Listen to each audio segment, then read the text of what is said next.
Okay, it is 5:30 on October 22nd, 2025. I'll call this meeting of the Morton County Planning and Zoning Commission to order. We'll start off with the Pledge of Allegiance.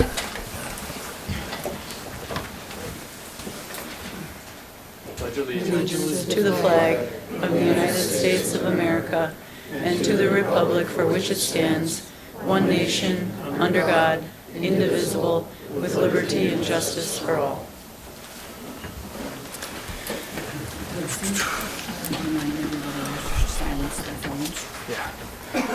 Yeah, and just a reminder with the full room, if everybody can try to silence their phones, help us out. All right, roll call. Buckley. Here. Braun. Here.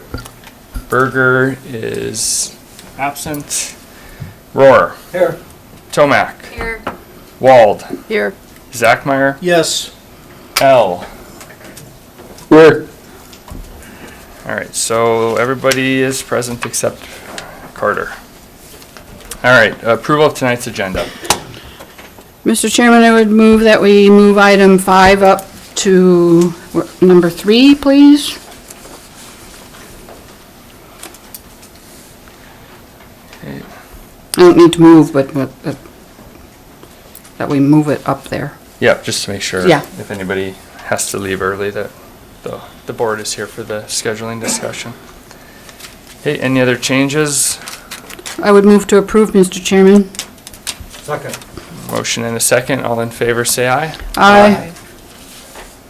Opposed, same sign. Motion carries. Okay, approval of the minutes from September 24th, 2025.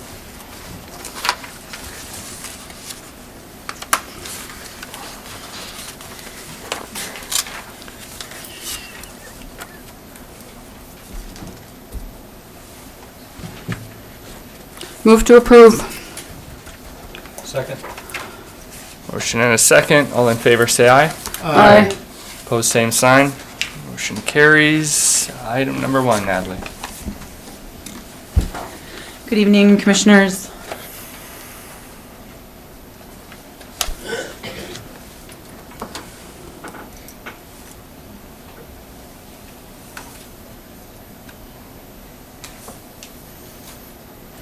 Our first item is the Stoltz subdivision. This is in the southeast quarter of Section 9, Township 139 North, Range 83 West. This is located on the northwest quadrant of the I-94 County Road 83 interchange. So our printer defaulted to black and white, so you'll have to use your imagination. I'll point it out. So pretty much everything that you see in dark color is zone commercial. The proposed subdivision is this outline here. So the applicant is Doran Stoltz. Currently that property is zoned commercial and it is non-conforming because it was never, it never went through a formal subdivision process. So the applicant would just simply like to zone it to residential, which is what its current use is, and going through the subdivision to define a boundary for it. The lot is 4.99 acres. So our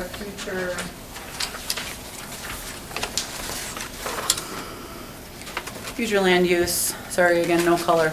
Pretty much all of this is slated to remain commercial, just because it is around an interchange that's a little bit closer to town than further away. I could not find in the record any request for a zone change on this subject property, so I think what probably happened was that it was assigned a zoning back in 2014 when we adopted our zoning map, and it wasn't assigned a zoning category for residential. The building permit for the home that's there was issued in 2011, so that seems disjointed. So even though this is slated to remain commercial because it's around an interchange, the applicant is just simply asking for a zoning to what the use is currently.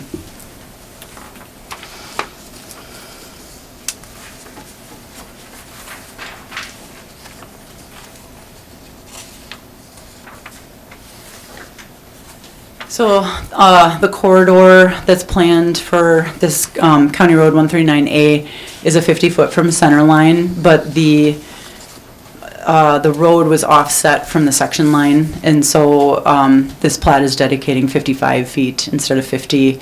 Also, our utility easement, the Missouri West water line that's there is actually in what will be the right-of-way corridor, and the home that's there, or the structure that's there, doesn't facilitate a 40-foot utility easement. So in the past, what we've done is just do a best fit. So in this case, the proposal is just have a 15-foot utility easement.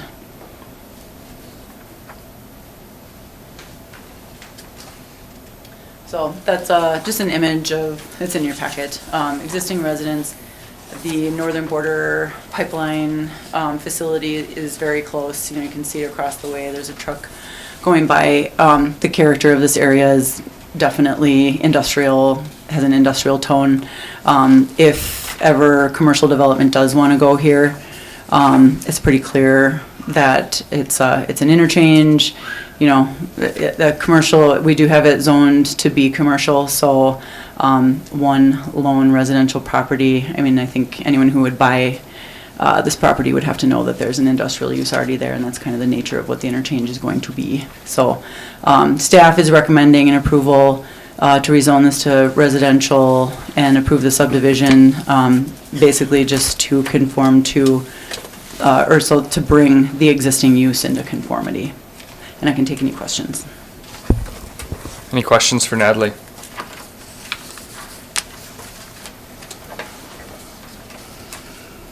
So they have no intention of. Sorry, yeah, just to make the questions for Natalie at this point or for the board, I'll open it to the public soon.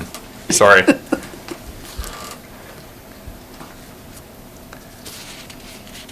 Guess I've never thought about that before. I say questions for Natalie. Questions for Natalie from the board. From certain people. Mr. Chair, I do have a question. When was this originally platted? So it wasn't platted. Was it an auditor's lot? It was an auditor's lot. Okay, Yeah, that's what I was that's the figuring, trouble. because there's been a house there for a long time. The building permit, according to our, our tax office record, was 2011. And it could have, it's possible there could have been one prior. Yeah. And that one got torn down and the new one put on. Yep. Yeah, because there was a permit for the garage in 1988, so it's been some time. Yeah, that sounds more like it. Yeah. Okay, just making sure. Yeah.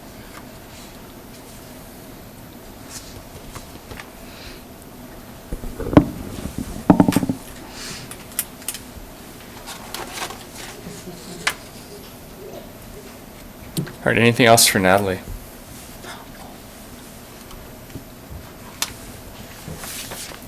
Okay, not seeing anything, I'll go ahead and open the public hearing. If there's anyone that would like to speak on Stoltz subdivision, just please come up to the mic and state your name. And if anybody has general questions, you can go ahead and ask it, and usually I will answer them. So I'll have Yep. to come back up to the mic to answer. For sure. Yep. Yeah, we'll ask everybody to always come up to the mic just because it's all recorded. I guess my question is Your it name, just gonna be please? zoned residential? Your name, please? Mervyn Emineth, Thank you. and I was just wondering if it was gonna be zoned residential, or they got further plans of building homes out there, because it's they called it a subdivision? Is there gonna be something in the works there later on, or? So now they'll let you expand, but it's just a single lot at this point. So it's just a one lot residential. So if it would be pursued, there would be another, This same process would have to Same be process. pursued before any further lots were created. Yep. okay, that's my question. Thanks, Marvin. Mm-hmm. All right, second call for the hearing. Third and final call. Yeah, go ahead.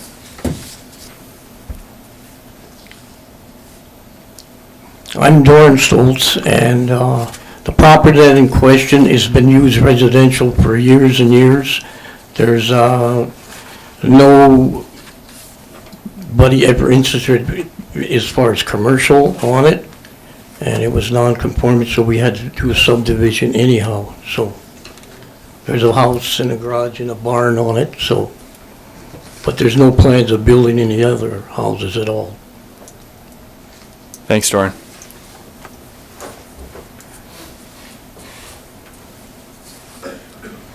Okay, last call for the hearing. I'll close public hearing. Ready for a motion?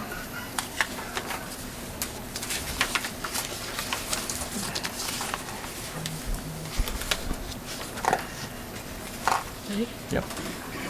Mr. Chairman, I would move to recommend approval of the final plat of the short form subdivision known as Stoltz subdivision and a zoning map amendment from commercial to residential as the subdivision conforms to the regulations established in Article 7 of the Morton County Land Use Code and brings the zoning of the property into alignment with the current use of the property, with no conditions on the permit.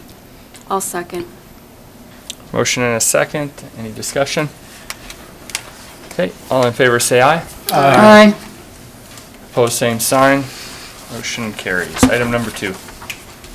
Our next item is the North Country Estates third subdivision. This is in the southeast quarter of Section 24, Township 140 North, Range 82 West. The applicant is CF Properties LLC. They are looking to just simply reconfigure the lot lines on 3 existing lots within North Country Estates. They're not looking for a zone change. This is already zoned residential. The lots are quite large, so the total is 79.84 acres. So on our parcel map, it just shows 2 lots. That's the line here. These must have been combined at some point for tax purposes, but there were three original lots. All of this is all residential. This is recreational for, limited open space, park space for Harmon Lake. But the rest of this is residential, and then this is ag to the south. So they just want to basically move some lot lines for these 3 lots. We have to put this under a long form because it does have 3 lots in it, but really we're not creating any new lots. It's just shifting lot lines. I guess for that reason, I suggest, perhaps we could have a variance in process. The applicant did not ask for it.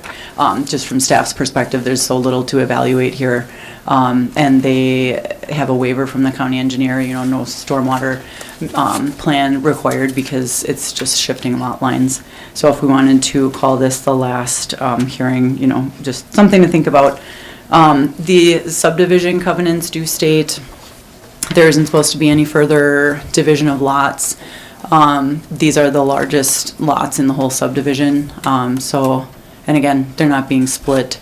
All the subdivision lot owners, hard to say with USPS if people receive things, but we did send notices to everybody in the subdivision, so if anyone had issues with it, they certainly can bring them forward.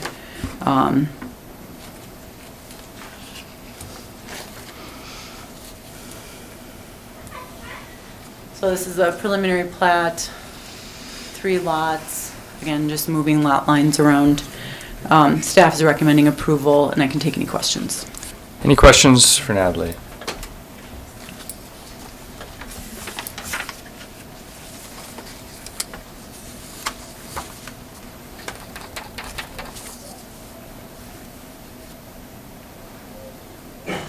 So, Mr. Chairman, so there's 3 large lots, so they're saying that those won't be split?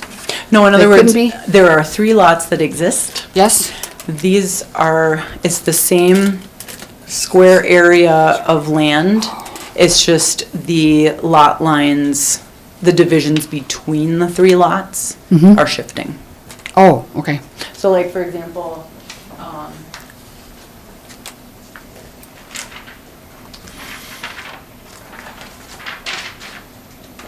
so you can see here kind of how that lot line goes up and like that.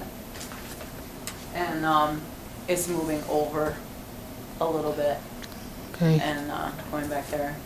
So as an example, like we on our parcel map don't show where this lot line is drawn, but it's just shifting. Does that make sense?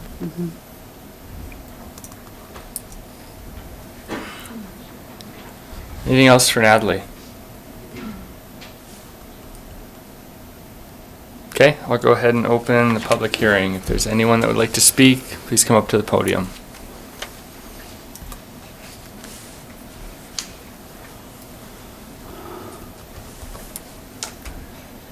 Hi, I'm Christy Yost. I'm just curious, or wanting to know what the purpose of shifting these lines is and what the intent is of this subdivision.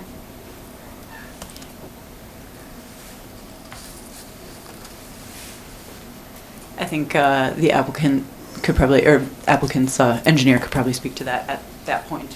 When we get there. Up to you, Mark.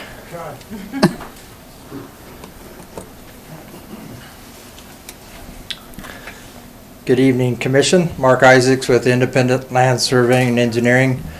The applicant, the reason they're desiring to do this is to reconfigure Lot 2, which is a middle lot, to encompass the house and the shop that's down there to the east, to incorporate that into the main lot, and then the two residual lots would just be on each side of it. So the main purpose of doing it is to define that middle lot to the house and the use that is there now. Whoever had this before, I suppose that's why they tried to combine the lot through the tax combination, was the line between the two east lots went right through the middle of the shop.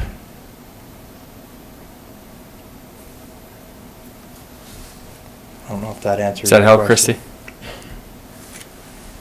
So somebody owned both lots. They tried to combine them to contain both of their buildings. Well, they just, evidently they got the auditor's office to put that into one tax parcel. Yeah. But the lot still exists as a platted lot.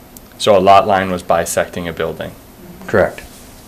So you're adjusting the lot line so that the buildings are contained within the single parcel. That's correct. Okay. Thanks, Mark. So there's no intention of, that one lot is 37.5 acres, there's no intention to split that? 'Cause that They would could- have to come forward. They again. would have to come forward, okay. Yeah. Yeah, and I guess to speak to that point, there have been times when people have called the tax office and had them combine tax parcels, and it's still, you know, when you look on the parcel map, it looks like one lot, but it is not legally one lot, which is why you really need to do it this way, you know, through a platting process to define a lot line legally instead of just combining them through a tax, a software move, essentially. That's not a legal move. Mr. Chairman, I have a question for Chrissy. Do you live there? Does this somehow impact anything with you? Is this particular request impacting where you live or any way affecting you at this time? Yeah, where I live, our land is adjacent. Oh, okay, so To you those- live, to you're those right lots right there. next to it, okay. Thank you. And I guess just for clarification, because since there were 3 lots there, those exist with an entitlement to construct a house on each of them. So that will just be the same. You know, so if they have a house on one, they could put a house on the other 2.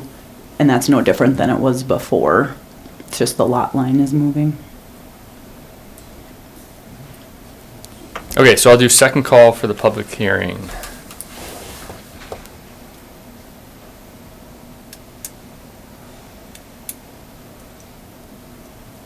Yeah, if you can come up to the podium.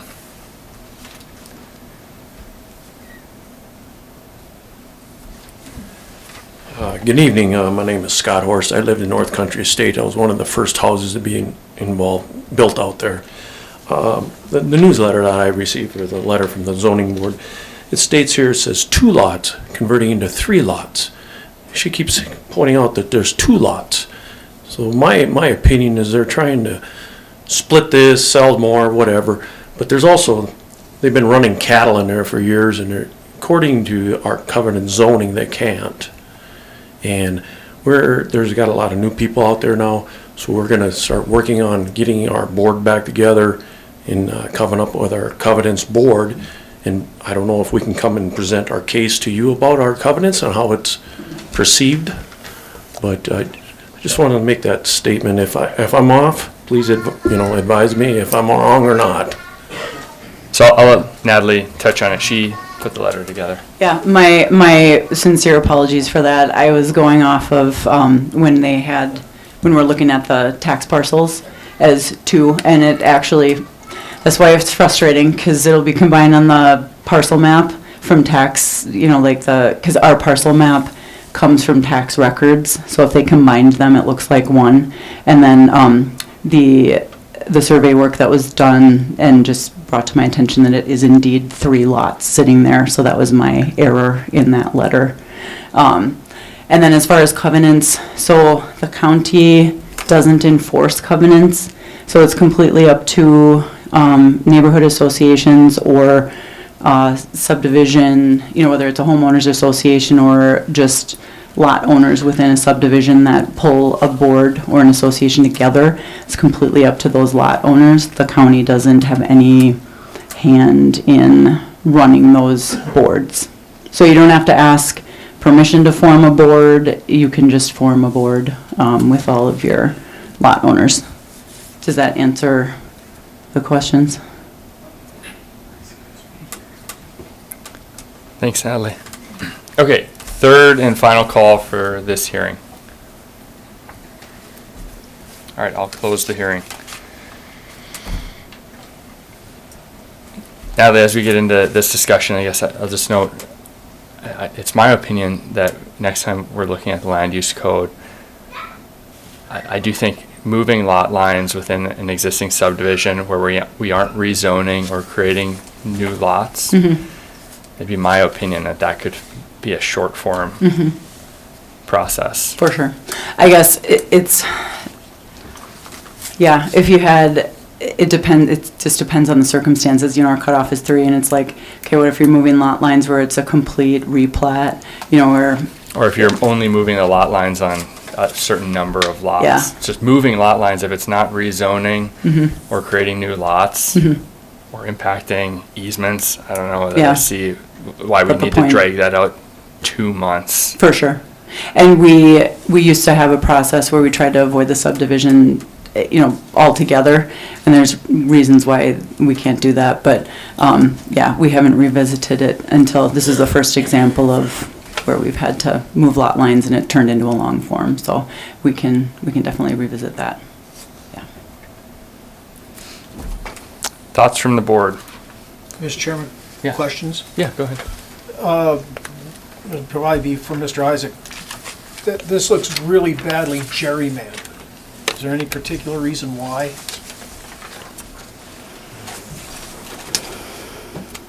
And then there's that, I don't know what kind of easement it is on the bottom of lot 2. It's a section line. Okay, but it looks like it's tied to the other lot. Correct. So that's the way they want to access through there to maintain that section line easement that runs through there. So the other configuration is due to topography. So there's a big hill, they're wanting to keep that on there, and then the other line that runs at an angle wants to be so many feet off of the driveway that goes back through there. So there is rhyme or reason to the configuration of that lot. But doesn't that section line dead end for the lot number 2? It looks like the other property line goes through it. Yeah, the section line would go through the entire subdivision.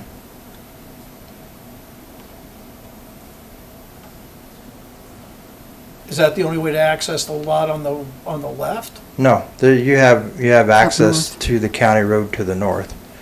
They're just wanting to utilize the access of the section line between those lots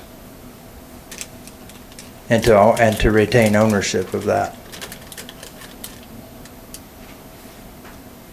In this case, the reason is the same owner owns the property to the south, which is the other part of the section line. So you retain you retain that for the use, for the entire section line. If it wasn't the section line there, I'd agree with you, but, the terrain wouldn't allow it, but if there were ever a county road that would go through there, it would all become right-of-way.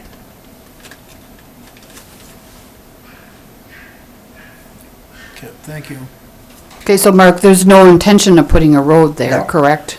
No, and I don't think I know the topography wouldn't allow for Yeah, it's most very of it. rough over there, yep. It's just for access of doing hay, using whatever for the use of the property. Wanted to retain that between the lots.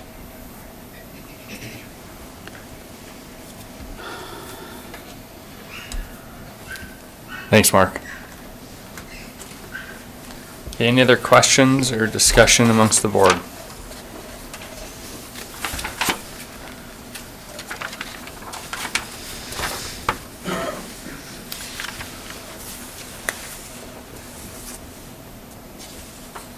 Is anyone ready to make a motion?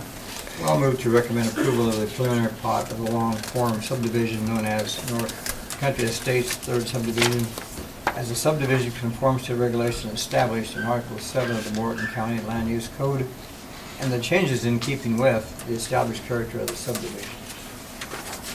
Second. Motion and a second. Is there any discussion? And do we want to see this back again in a month?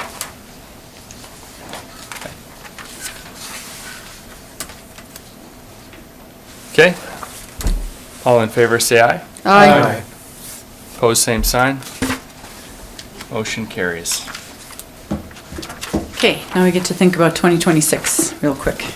So you have the meeting schedule, draft meeting schedule for meetings in 2026. Maybe consult your calendars, see if you like those dates. If there's a lot of conflicts, we can move them. We could do last Wednesday instead of fourth Wednesday if that's a issue for people, or keep it the same.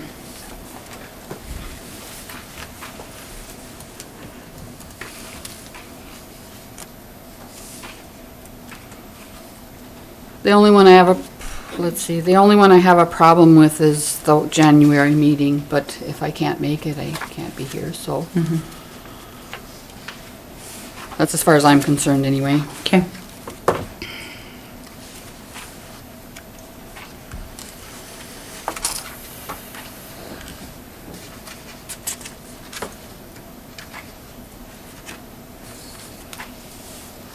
So do you want a motion, Mr. Chairman, or does we just want to? Do you need a motion? You just need feedback. I just right? need feedback. And yeah, I guess, I know we've had different opinions about last versus fourth, because sometimes, people get confused, like this month. But then people get confused when we do last instead of fourth too, so it's, I don't All think it depends when matters. you send us the agenda.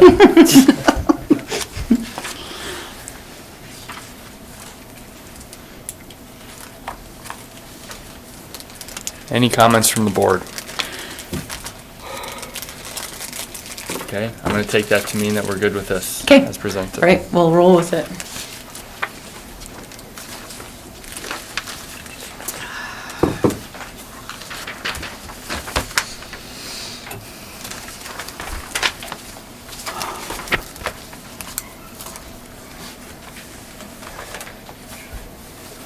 I think so. I think so.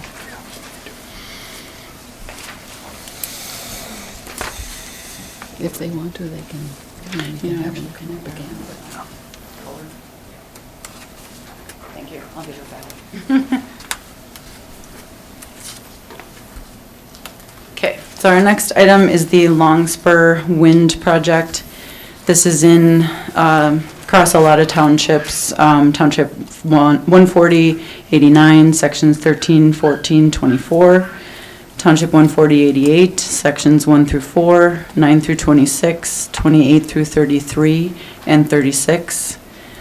In Township 139, 88, sections 1, 4, and 5. In Township 140, 87, sections 5 through 8, 17 through 20, 28 through 34, and in Township 13987, Sections 4 through 6, and Section 9. This is located about 4 miles north and northeast of Glen Ellen, going to the North County line. The applicant is Minnesota Power. They're not asking for any zone changes. It's mostly agricultural. There's one residential lot in there where they wouldn't be putting any infrastructure for the project.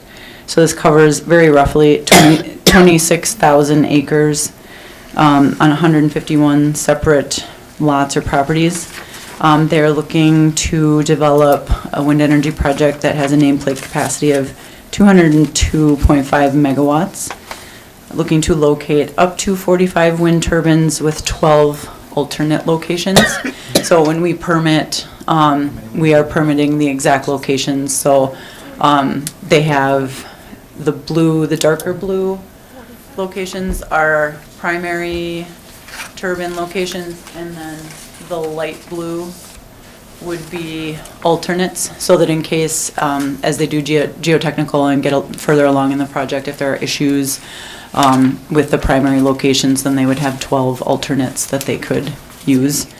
The project would have one aircraft detection lighting system, which the state requires, so that lights are not on all the time. Essentially, you have a radar that's supposed to be assessing for aircraft, and then the lights, when the radar detects an aircraft, the lights start blinking. They'll have an operations and maintenance facility, a Met Tower, and then a laydown yard. The largest turbine that they're considering for the project is 638.2 feet tall. That's from base to tip of fully extended blade. So for setbacks, for measuring setbacks, that was the assumption, because they wouldn't have any towers that are taller than that. The interconnect would be at the Tri-County substation in Mercer. So O&M building would be like this gray square here, and the laydown yard would also be there during construction, and then the main line would be going up to this interconnect to bring that power into the grid in Mercer. So I'm gonna basically let the applicant go through more details, and then I'm gonna do our sort of assessment with our code, but I think I will do that probably after the public hearing, so that I can answer questions people have. Yeah. Does that sound good? Yep. Okay.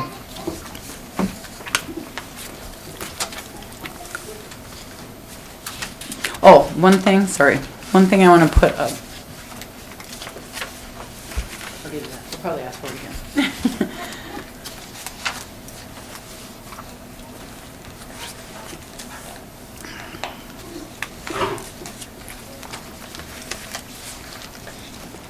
So it has been some time since we've gotten a wind energy facility application in Morton County. Oliver Wind 3 that application came through in 2016.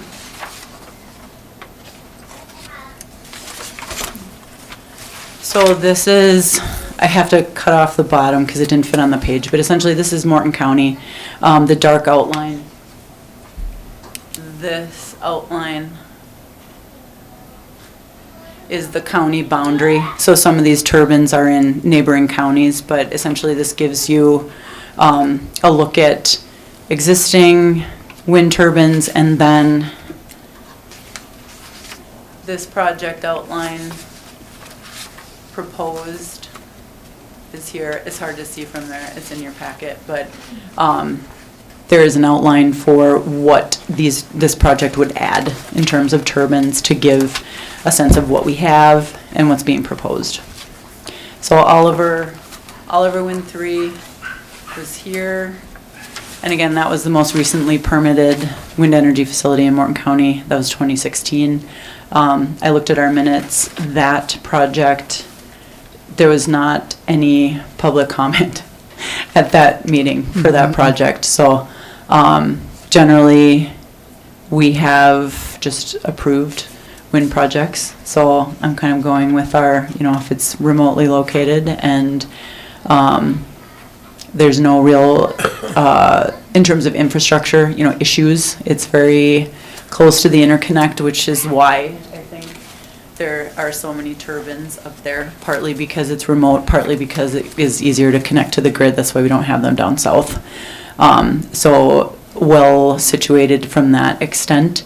But obviously, we have a lot of landowners, neighbors, who I'm sure want to speak on this. So my recommendation for approving is just based on the factors I just mentioned. And we can talk more about basis in our code, in our long-range plan, after the public hearing.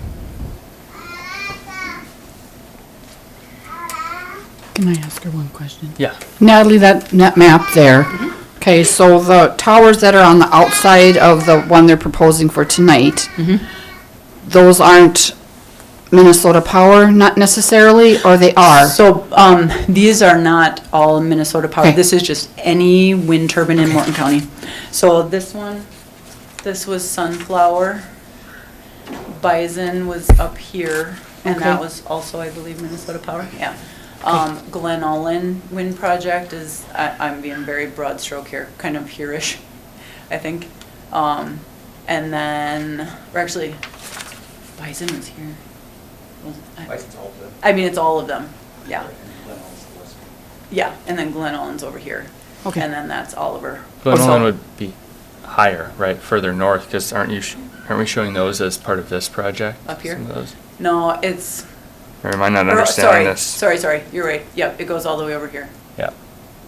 Again, I don't have color. I had these I had all the new ones in yellow and all the old ones in green, so, sorry.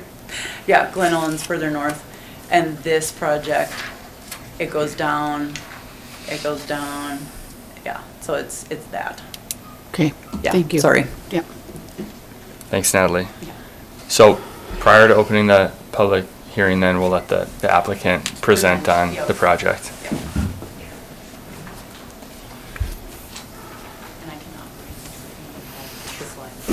Sure. Hi, Mitchell Bettenhausen. Natalie kind of hit on most of the high points.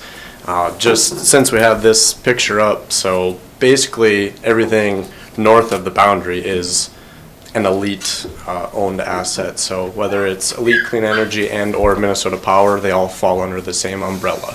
So I guess that's where I would like to start. So we have been in the area since about 2010. So we got a long-standing relationship with our landowners from 2010 to now. So in the Longspur project in specific, a lot of them have been signing, re-signing leases for about 15 years now, our lease options. This power does go to the point of interconnect at the Tri-County substation, which falls in Mercer County, and then it goes over to our owned HVDC center in Center, North Dakota, or near Center, Minn Kota, where we own and operate BNI Coal as well, or BNI Energy. As far as the project, she kind of hit the nail on the head. It's 202 megawatts with a 4.5 megawatt turbine is what we have proposed to build. As far as land use, we have complied and designed to the Morton County Land Use Code as well as the PSC standards. So it's kind of goes back to the history. We've been in the community for a long time. We've complied to the rules and regulations since 2010 roughly. So we plan to do the same for the future. Thank you. Maybe I'll just see if anybody on the board has any questions for Mitchell. No? Okay. Thank Thanks. you.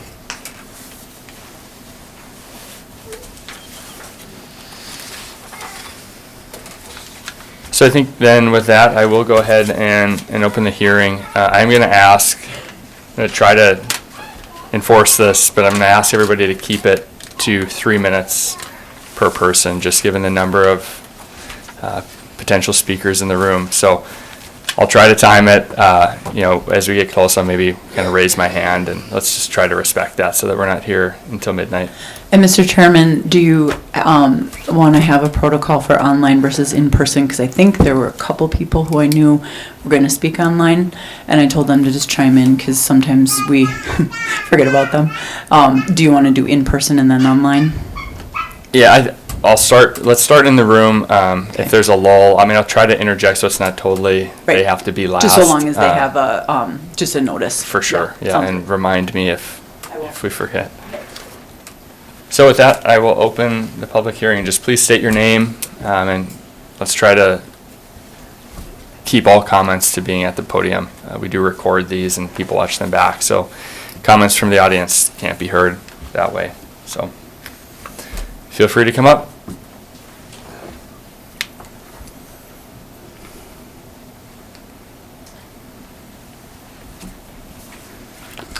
We live, Please state your name first. okay, Amanda Evinger, Michael Evinger, my son Miles. We live, well, explain. The furthest southwest tower on the north of Glen. And I just, we only have 1 acre, so we live in all the negatives of the tower.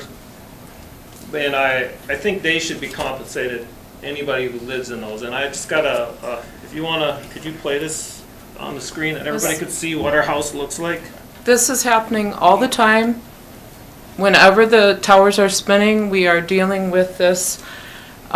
There's medical evidence that it causes seizures in children. I have 7 children whom I homeschool, who are home all day. I have a son who's seizure prone. This is what we have to live with, and the noise and the traffic and everyone's thinking of how much money they're making, but they're not thinking about what it does to the families that have to live around it and the children who have to. I am terrified for my children's life because of all of the traffic and the trucks and the building and the projects. We moved out into the country to have peace, and we made a great sacrifice to leave Fargo and to live in the country. And our entire life has changed. Everything has changed around us, and we have not been able, we don't have the money to move. My husband's a hardworking carpenter, and we've tried to move, but we can't. And it also makes neighbors not get along. Somebody gets 9 wind towers and you don't speak to them for 3 years because they have money to make their daughter a saint, and we have so much traffic, and it's terrible. It's just. And I know, I've heard of, I didn't have time to do the research on it because I have 7 children, and I didn't know if the meeting would be canceled today. But I have heard of people being compensated for having to endure the negative effects of living near wind towers if they do not receive any financial compensation from the towers themselves. So I was wondering if there was any, talk of that or consideration. Yeah, we will be living doing right that. where they're setting them. We're going to see the shadows of them. We get 2 shadows off of 2 towers 4 times a year as the sun moves, and now we're going to be getting probably 2 more if they put them where they got them right there. So it's just something to think about for all the disadvantages of the towers without getting compensated. So with that, we'll let it go. Thank you. Thank you. Mr. Chairman, I have a question of Amanda, perhaps. How far, what is the distance between your residence and the towers in approximate, miles? How far, sweetie? From our residence, we're closer to the towers than the people who own the towers. Than the people who get the money from the towers. Our home is much closer to the towers. Can you point on the map where you are? He's better at this than I am, but.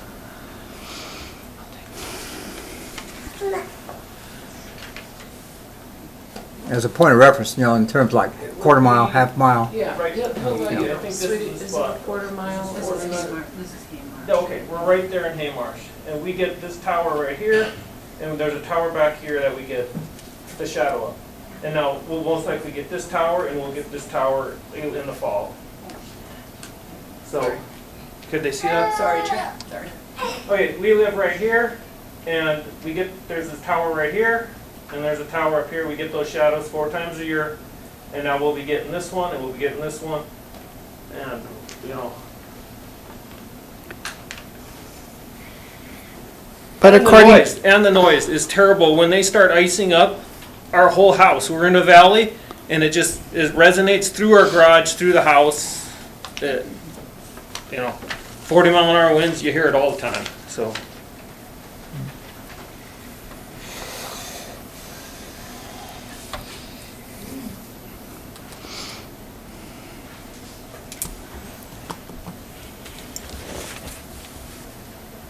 Now, do you want to switch it over? See if anybody online. Anybody who's joined online or on the phone, feel free to take yourself off mute and speak up if you'd like.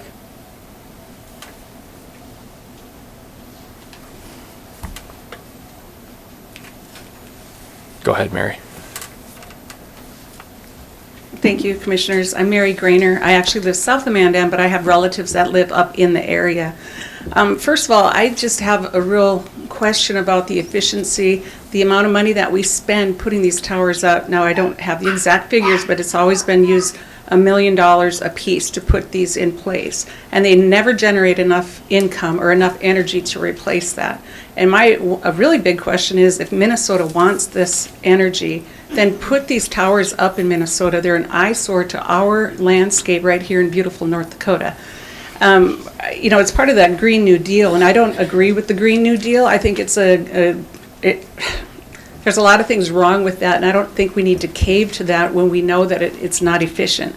Now, some of the things in the past that have happened, we can just look to Texas. When they had the ice storms, their solar went out, their wind went out, and they got coal energy from us. We had to ship energy down. We had brownouts up here because Texas needed our energy generated from coal.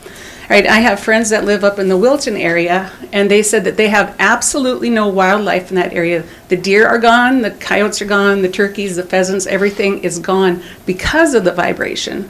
Now, we could even go one step further to Chinese torture. What did they do to people? They flash lights at them, or they tap on their foreheads, and that's all. Now, that's from the olden days, the old Chinese torture. And so for these people that do have these shadows that go through their house or the lights blinking, it is torture. It really is. There's no other excuse for that.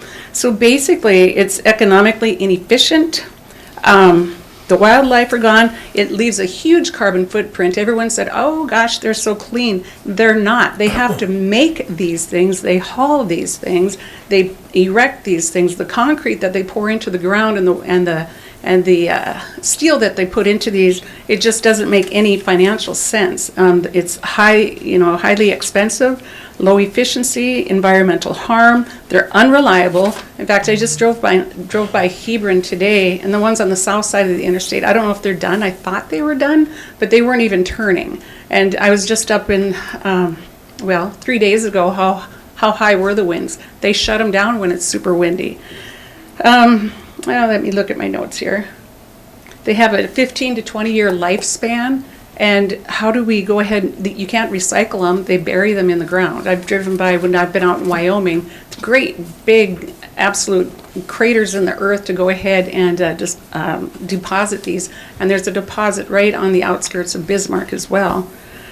Trump did make a promise that there would be no more wind towers, so I don't know if this permit was applied for before he made that announcement, but I don't know. I think the wind right now, there's so much question as to the reliability.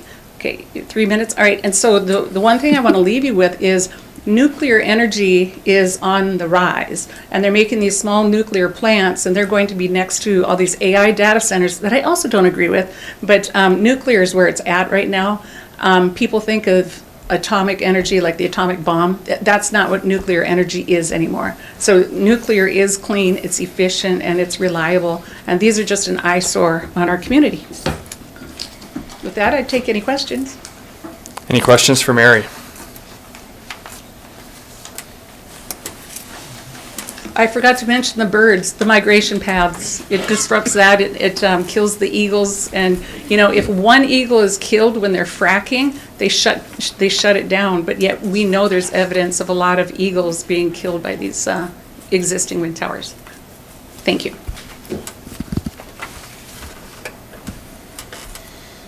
I was just going to add to that, we're part of the Central Flyway, and also the Old Red Old10.com. If you look at it, Morton and Stark have got a lot of birds that go through, and Stark County, they actually have very few wind towers because of the birds.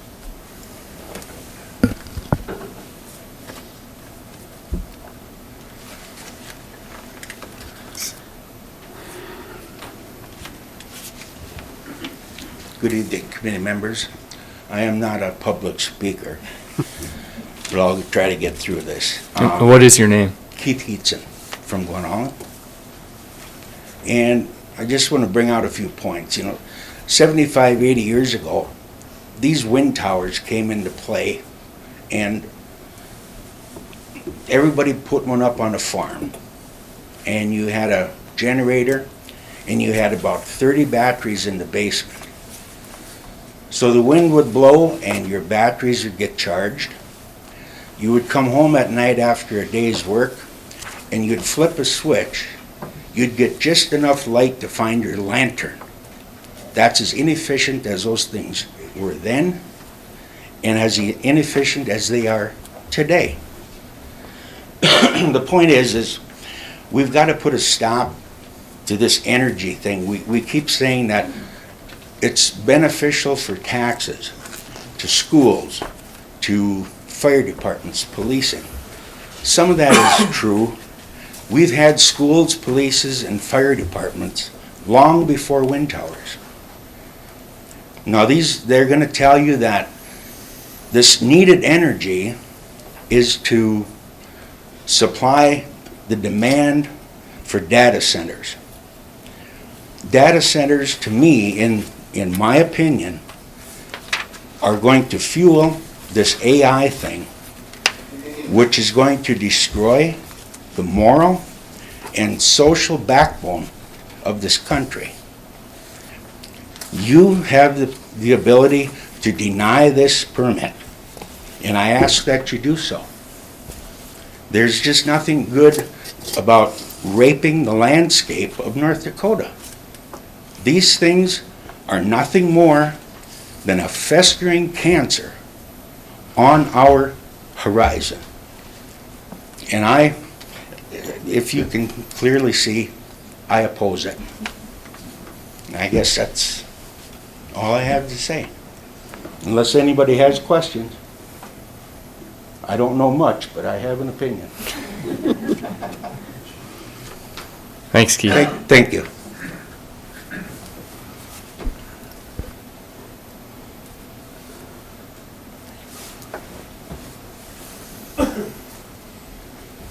Good evening, Commission. My name is Janelle Mormon. I am in strong opposition of the proposed wind tower. Minnesota Power would like to put this up in our backyard. This project, point blank, takes away from the beautiful scenery that we North Dakotans have come to treasure and admire. I'm a fourth generation rancher, and I plan to have the fifth on the farm. And this land is something that my family has fought for over a century, and we plan to keep that going. We pride ourselves in rural living and living off the land the right way. We keep our ranch going from working hard, and the way that they have been waving money in front of people to sign up, it's a sign of bribery. They're eyesores, and this project and all the previous towers, they're a disgrace to our countryside and to our state. Besides the local landowners taking a hit to these companies coming in and tearing their land up and ruining the majestic views that western North Dakota has to offer, the wildlife and the conservation is another big hit. They want to come in and disturb a rural area and all the beauty and wildlife habitats that come along with it.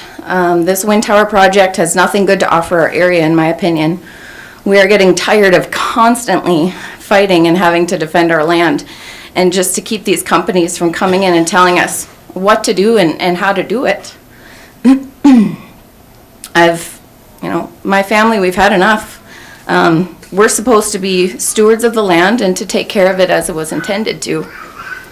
And I simply ask that this project be denied and to leave the people alone who simply just want to live off the land. Thank you. Thanks, Janelle.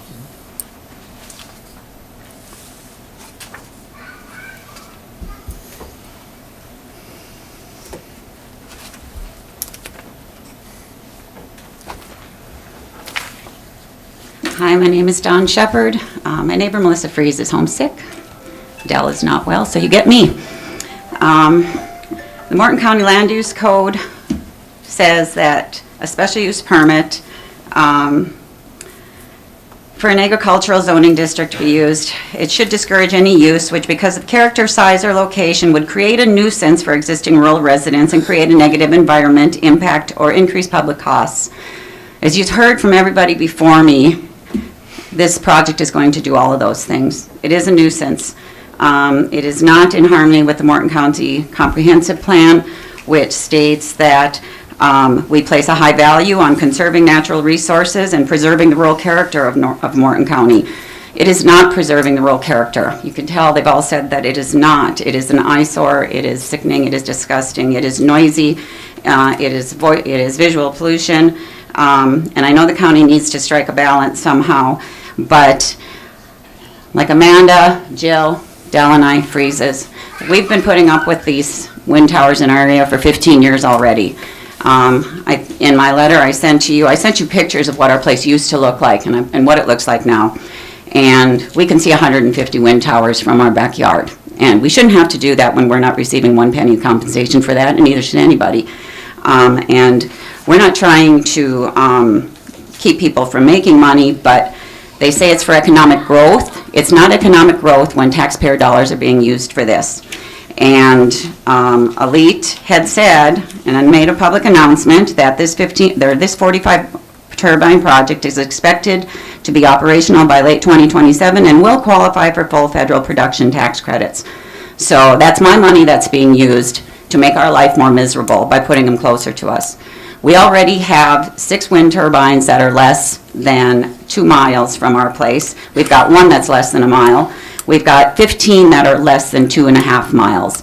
And they want to put at least 6 more within 2.5 miles of our place and an additional 2 more for another half mile, reaching 3 miles out.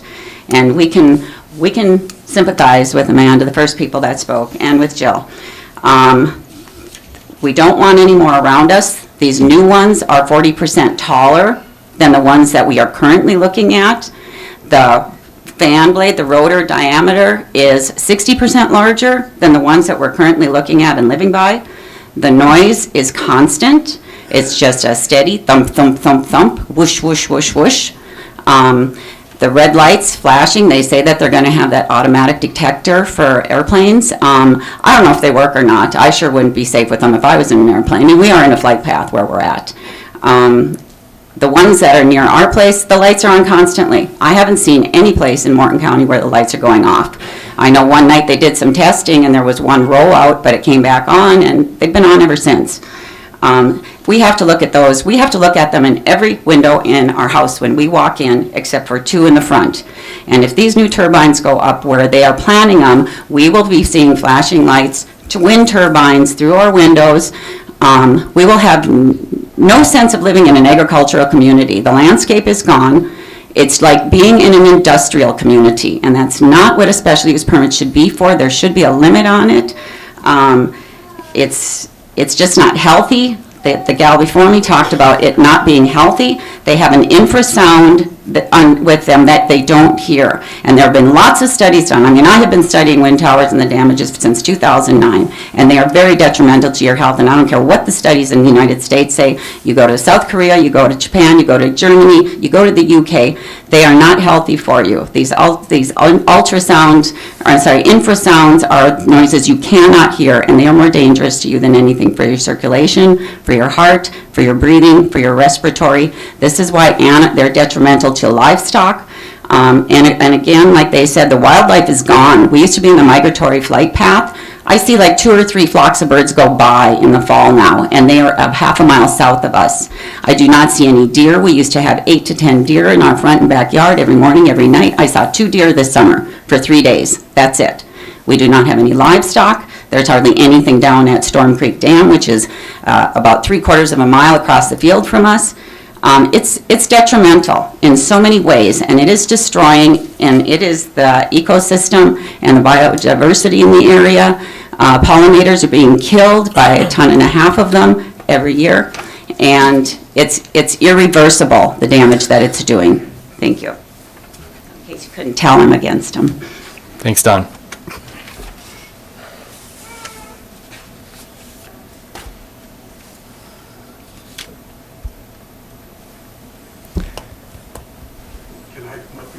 Of course.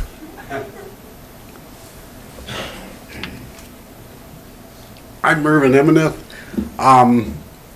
There's a wind tower up in Oliver County, and the only objection that I have is they don't take care of the mess after. You know, the blades only run so long, and then they make a hell of a mess wherever they decide to stockpile them. And if you need to confirm that, just go out to Henry Martin's. There's a big pile of those blades laying out there, and they'll take care of them later. But it seems like later never comes. So that's just something for Morton County to consider. Before you build more, you should take care of your old stuff. That's my opinion. For it, against it, it's just like everything else. A little moderation is good, but they're getting carried away. Thank you. Thanks, Marvin.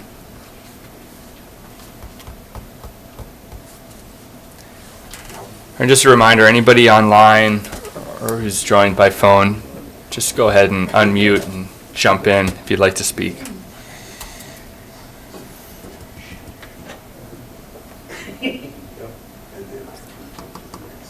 Or anybody in the room that would like to come up to the podium.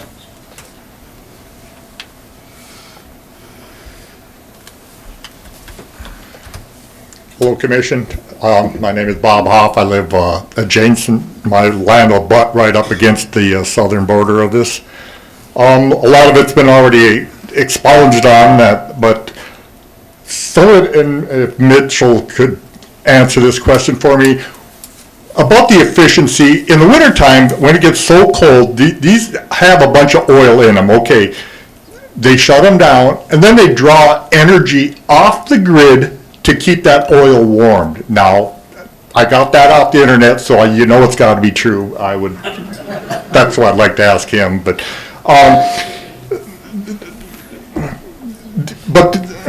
I'd like to go on about the efficient. They are so inefficient, and right now we're burning off all kinds of natural gas, and they're talking about putting up natural gas refineries. They'd be much cleaner, take up much less space. A lot better looking than these wind towers too.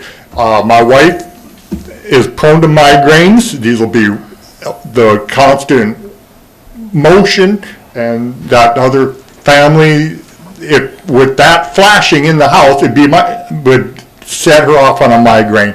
Okay, so now what's my property value going to be? Nobody else is going to want to sit and live in this and look at these things.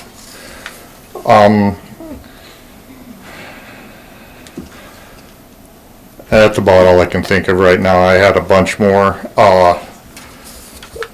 The bird loss, everybody else has gone over the vibration, the noise, the wildlife. I guess that's all I got. Thank you. Thanks, Bob.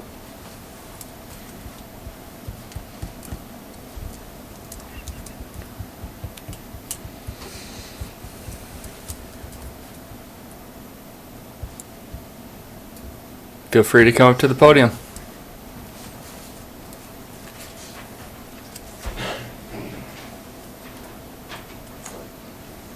Good evening, I'm Dal Hitchcock, and I have never heard so many people that is in denial of these wind towers.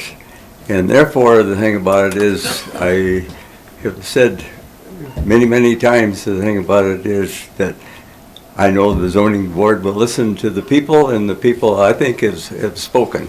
You know, when I first moved here, why, Don and I used to sit out in the patio on the north side of our house, and it was beautiful. I mean, the stars and all the birds and all the deer and so on and so forth. And they put those towers in, and I think in 2010, 2012, right in there. And the thing about it is, everything left.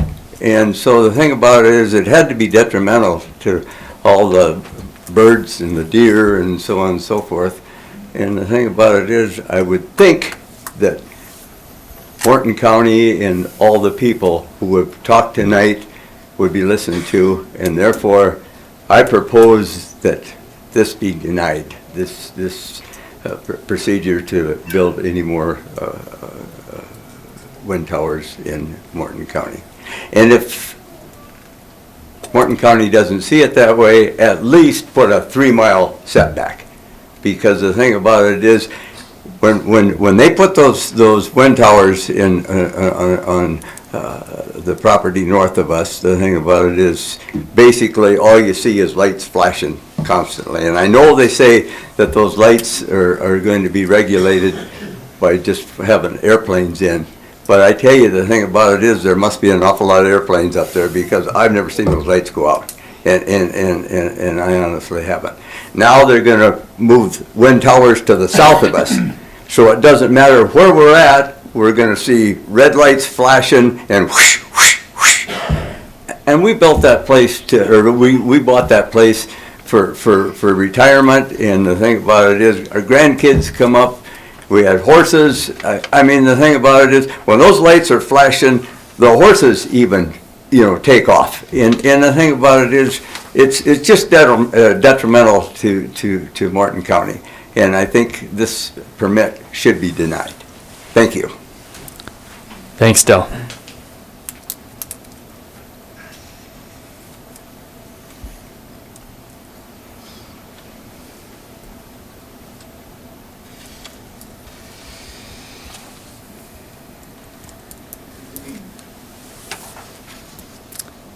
Is there anybody else that would like to speak?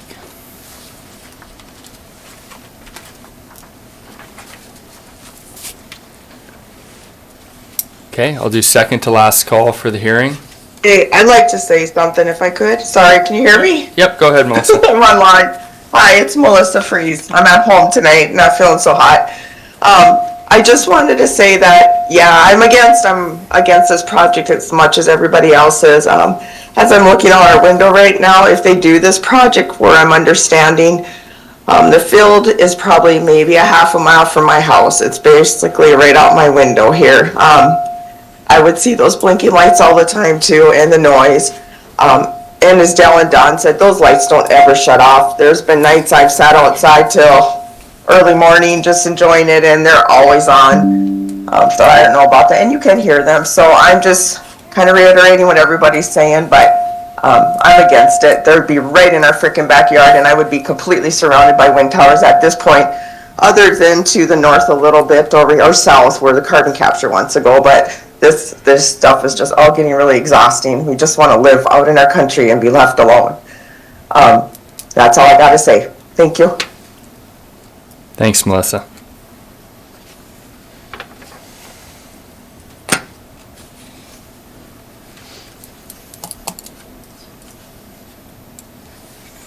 Okay, again, I'll do second to last call for the hearing.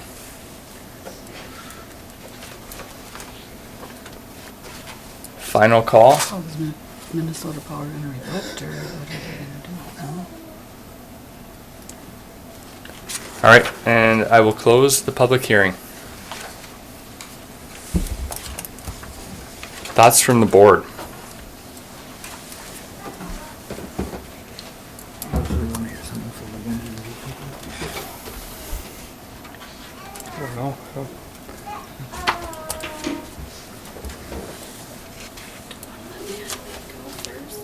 Natalie, do you want to, maybe go through your... So, this is really difficult, with these bigger industrial projects that, so our comprehensive plan in our future land use policy, 1.5, we state that in evaluating special use permit applications for land that has an agricultural future land use priority, which pretty much this whole area does, the following evaluation criteria should be applied. So there's 3 of them. The proposed use should be inextricably linked to or dependent upon the proposed location and could not be easily located in any of the areas that have been designated in the future land use plan for the proposed use. So we don't designate in the future land use plan where industrial scale projects like this should go. Your typical industrial is like, a building. That would be very impractical for us to do all of the assessment that any private company would spend months on trying to find sites for this type of use. So we don't designate an area. It's just in all of ag. The qualities that I had mentioned earlier, more remote than others in terms of location, and then proximity to necessary infrastructure. Like I say, it probably doesn't make a whole lot of sense for this type of project to go very far south in Morton County, because then you'd have a much longer line to try to get to a interconnect. All of those are up north. And in terms of, then the second criteria is there should be adequate infrastructure and services in place to serve the proposed use. So that's the other criteria that we would use to evaluate. So in this case, again, it's close to that interconnect. So the smallest amount of infrastructure to get that power to the grid. And pretty much other than that, just roads. And the applicant, we are supposed to come up with a road use agreement so that the applicant is making the county whole in terms of damage to our roads and make them as good or better than they were when they started. And then any additional roads they have to put in themselves. It's a lot of private drives. So theoretically, there's very little infrastructure, I guess, other than roads. Theoretically, the roads are supposed to go back, but I know we can have a whole conversation about that.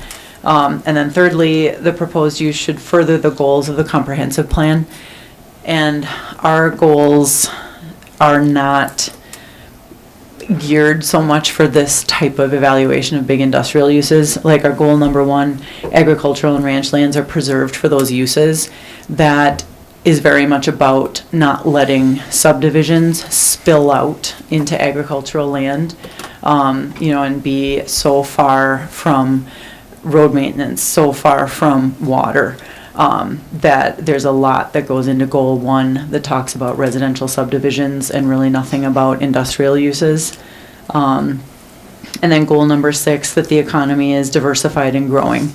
That would be the closest thing that would support an approval or denial of a proposal like this. So, you evaluate, is it a net benefit to the local economy in terms of diversification or growth? That's something the board can evaluate, or the county commission can evaluate.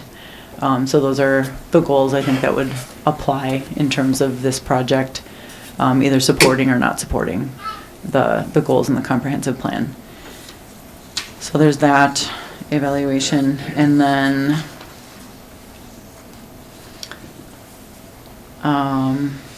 yeah, that's pretty much it. So 3 criteria, which I can go over again, and then the third one relating to goals in the comp plan, which there's 2 that kind of apply for my evaluation. And then if and when we get to a motion, I was suggesting 4 different conditions, so we can get into those later after discussion.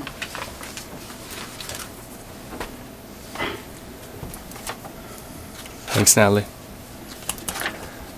Thoughts from the board?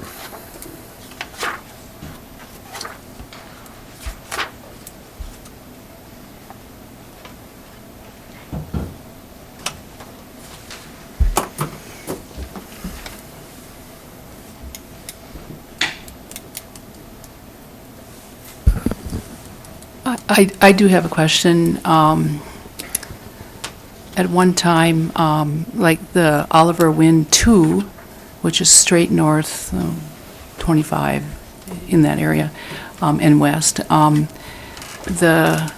each wind tower generated $12,000, and then like half would go to the state, half would go to the county, and of that 6,000, 3,000 went to the schools, and then the 3,000 went to the county, and of that, anyway, as far as I know or remember, none of it went for roads. None of the money was slated for roads. So I was just kind of curious, what's the money generated from these wind towers? They don't have to give us that information in terms of the dollar amounts. That's, in terms of roads, if there's money coming to the county, which all power generation is centrally assessed, so, if it's a regular property, the county assesses those properties and that money rolls into the county. With power generation, it goes to the state, and then the state sends it back to the county. And I don't know the ins and outs. I think we had our tax director on here. He could probably talk about that. But if it goes to the general fund, then the county gets to choose how we use that money. So it could go to roads, assuming it goes to the general fund, which I don't know. Our tax director maybe could, if he's still on, he could speak to that. Yeah, go ahead, Don. Yeah, I'm still on here. There's very little as far as property assessment that comes from these. We do assess the land under the tower a bit higher, but as Natalie said, the tower itself is not locally assessed. My understanding is they pay a tax in lieu of property taxes that goes to the state tax commissioner and then eventually gets distributed back to the county. But it's not directly property taxes. But you would have to ask the Morton County Auditor exactly where that money comes in at and how it's divvied up when it comes to the county. Thanks, Don.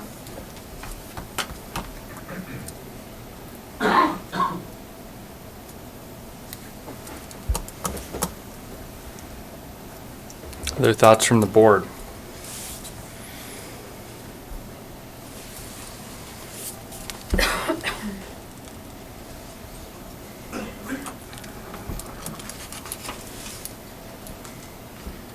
Mr. Chair, I did have a couple questions, and they might be for the applicant, I'm not sure. First one is, what is the design lifespan of the turbines? I don't think I saw that any place in the report. Generally, the ones that I've seen are 25 years. I don't know what these ones are. The next question is, how much taller are these than the existing ones? I know Deb mentioned 40%, but I'd like to hear from the applicant what that is. And then looking at the maps, there are 12 alternates, I believe. And I just want to clarify that the alternates are in lieu of a tower if it needs to get moved.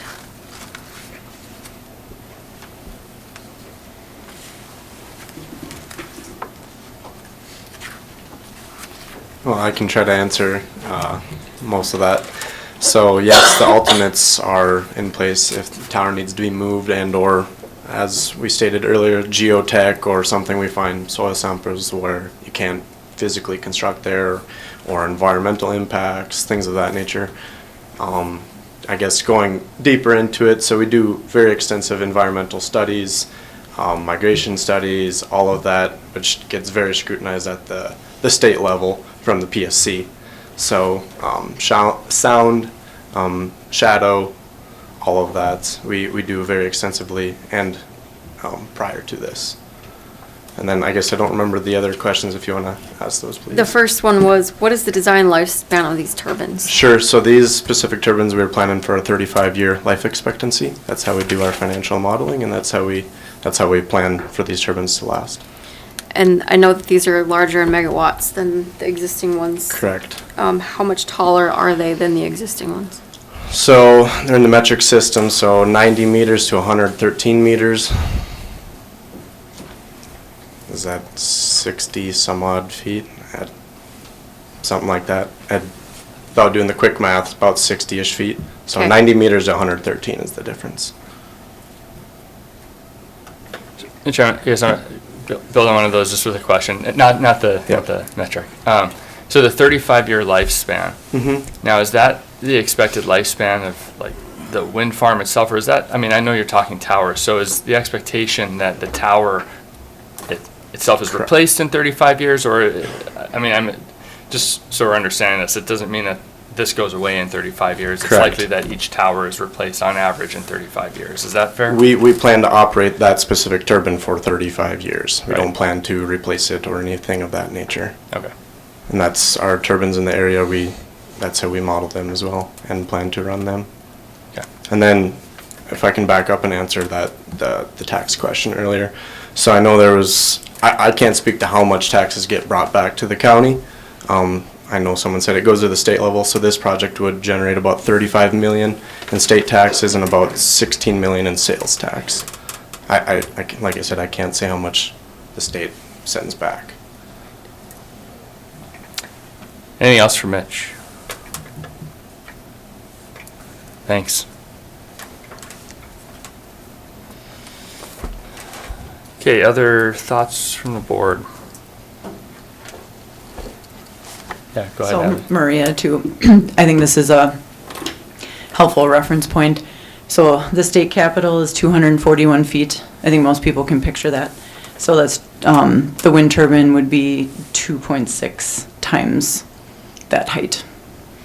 If for 638, that would be the tallest model.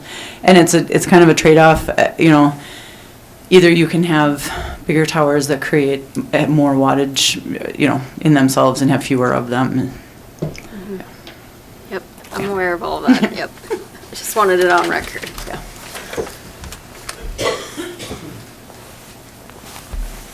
Thoughts from the board? Mr. Chairman, I have it's somewhat dated, it's from 2022. I do have some tax money generated in Morton County and Oliver County on all various energy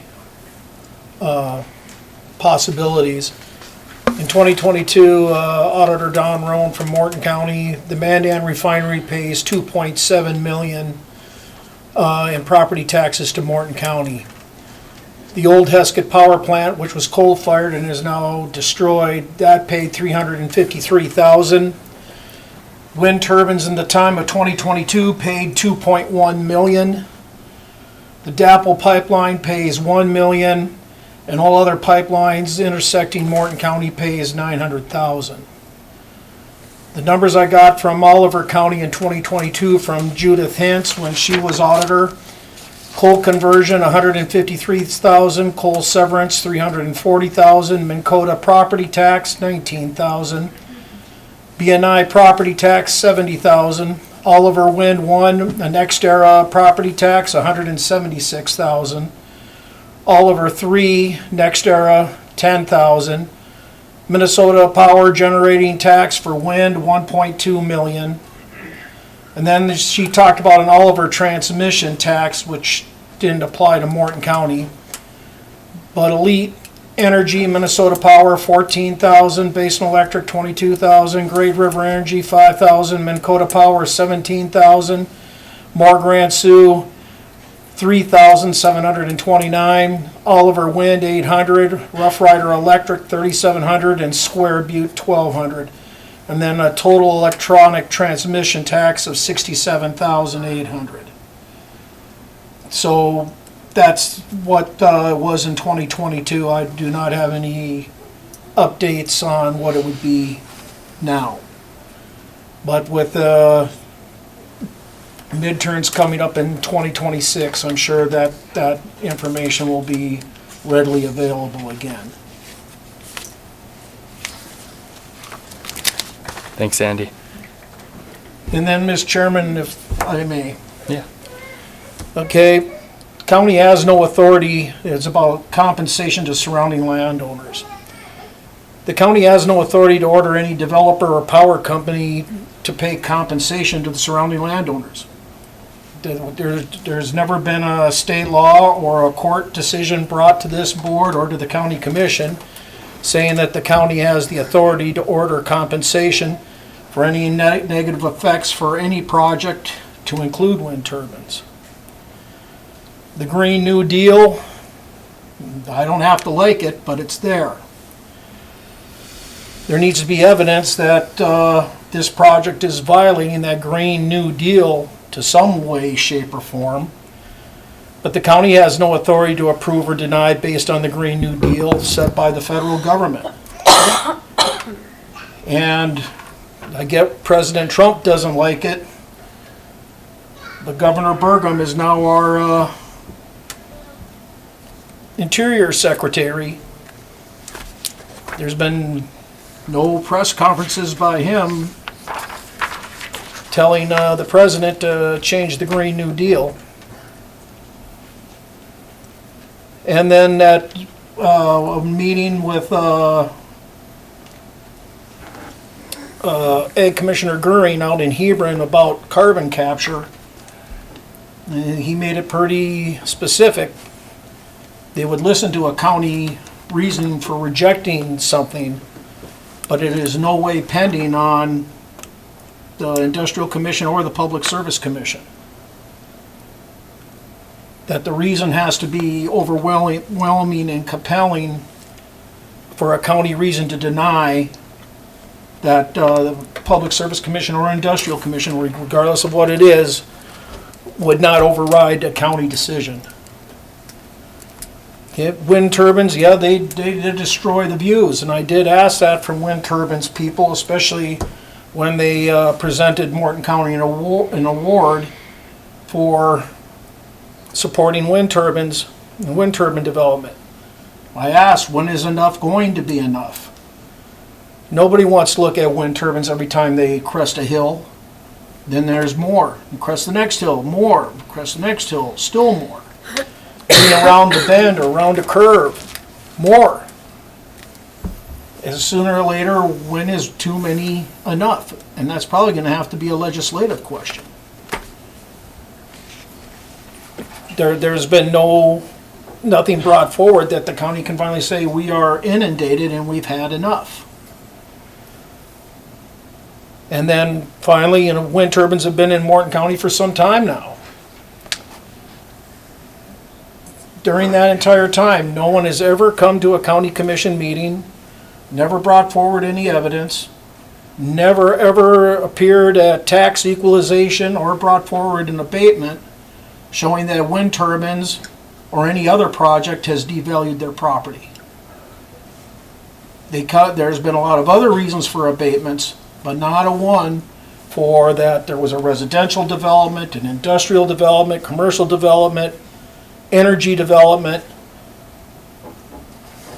Not ever has anyone brought that type of evidence forward that they need an abatement because a project devalued their property when they're a neighboring property.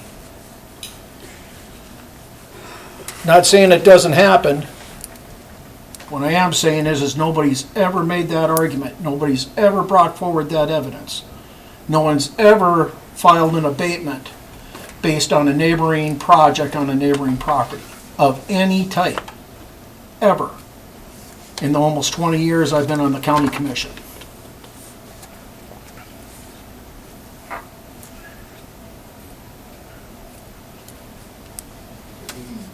And that's all I have.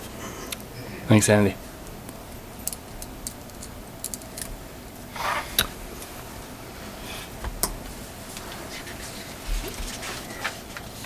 Other thoughts from the board? I have a question concerning working with the state on wildlife. Several people have brought that up. Just how are the studies done that you determine that? Please, I can't hear. I'm asking the gentleman about wildlife and what studies were done and where they originated and how. I hear from the people who live in these areas. There's no wildlife. and then I'm told that we go through the state and we follow their guidelines. So where's the disconnect here? Thank you, Commission. My name is Alex Lumen. I'm with Minnesota Power and Rail Compliance Specialist. We do numerous surveys with the U.S. Fish and Wildlife and the North Dakota Game and Fish. They include the Dakota Skipper, raptor nest surveys, whooping crane surveys, and northern long-eared bat presence absence surveys. With coordination with U.S. Fish and Wildlife and Game and Fish, we provide reports to the Commission, or the state and the federal bodies to review reports and provide any comments and feedback. So Alex, I guess just to build on that, so the studies that you do are focused on threatened and endangered species, right? They're not broad brush. You're not focusing on white-tailed deer populations, things like that. Is that correct? I mean, this is NEPA regulated ESA. Yeah, we don't do white-tailed deer species, but we also do avian use surveys, which looks at the use of the area with different sections throughout the year. We usually do 2 years of them. We're going on to our second one this year. And it looks at all species, and it records how many minutes we've seen, a swallow or a bald eagle or any sort of species identifiable. Okay, just want to make sure, because a lot of the discussion was focused on land mammals, deer on the countryside, right? So there actually aren't specific surveys for those, right? Is that fair? We have not performed any surveys, and they have not been recommended to us by the Public Utilities or Public Service Commission. Thanks, Alex. Yes, thank you. Mike, Mr. sorry. Chairman, Alex. Yes. Thank you. With all the, the testimonies or observations made here that can say that, well, deer is diminishing, all the, wildlife changes over, the last few years, is that substantiated? Is it a figment of their imagination? Where's that at? You think they're correct in their assumptions? Assumptions that this is actually going on? And if so, are the wind turbines a major cause of it? I think I'll let Mitchell detail how wildlife has been since he's on site every day. Other sites, we've taken pictures of deer on the hills next to the wind turbines and cows in the shelter of the wind turbines from sun. So now I'm gonna squash that conversation. It's very subjective, right? It's anecdotal. They're different perspectives. So I think we have perspectives from both sides, and I don't think we need to hash out how many deer everybody sees on site. Understood. Mr. Chairman, quick question go for ahead. the developer. And I think it's a fair question. When would enough wind turbines be enough? What do you guys see? What do you think? I don't think I can, if Jim can come up, that'd be great. I'll jump up here. So Jim Klempier, I'm actually an attorney for Elite, but I am not licensed to practice in North Dakota, so cannot answer any legal questions whatsoever, but we do have some local counsel here if those come up. So in terms of the enough, really it's driven by economic analysis. So one of the kind of blessings that North Dakota here has is a strong wind resource. And so wind is very kind of compatible with a lot of other uses, and the whole benefit that you're kind of seeing from this project is we're able to continue to site turbines where there's still enough wind to generate electricity efficiently. Kind of notwithstanding some of the statements here, actually wind turbine efficiencies have increased a lot over the years, and so we're at something like a 50% capacity factor, I think, for this site. So at a 200 megawatt site, a 50% capacity factor means it's generating on average 100 megawatts. Now, obviously, that's on average because wind's blowing, it's generating a lot. Wind's not blowing, it isn't, and it's also dependent on the demand on the grid, right? If there's a ton of demand, then you're going to be dispatching the site. If there's no demand, the wind farm isn't going to just push electricity on the grid if no one's got the lights on or running a factory or oil and gas pumps or whatever it is. So enough is really driven by the resource you have locally, the transmission you have to bring it out, and then that's probably the two biggest drivers. And you don't want to site turbines too close together because just like anything else, if you put turbines in too tight of a configuration, they literally start waking each other. So you want to have enough spread out, but then kind of consistent with land uses. You do want to keep your wind farms together. You don't want popcorned all over the county. You'd rather have a region that has more wind for just a bunch of efficiency reasons. One more question. Mr. Yeah, go Chairman. ahead, of course. Would you or your legal counsel agree that at a certain point, you gotta say enough is enough? Well, I can put on my lawyer hat of, it depends. There's, at some point you do want, well, there's just the natural economic limit, like I said. If there's, you end up seeing it in some parts of the country, like West Texas, where there ends up actually being overdevelopment and it literally is self-correcting because at some point there's too much electricity made and not enough demand. And I think that's the good news here is there's a lot of demand for, like Minnesota Power, to go make taconite, to make the iron pellets that go into steel, that go make our cars in the U.S. And that's one of the big drivers for us of building a facility here is there's a lot of wind, and there isn't a lot of wind in northeastern Minnesota to build this. Thanks, Jim. Mike, I do want to acknowledge I hijacked your wildlife questions, You so. helped me, thank you very much. So I'm not sure who to address this one to. Concerning the vibrations, the sounds that we don't hear, what kind of studies are done on those?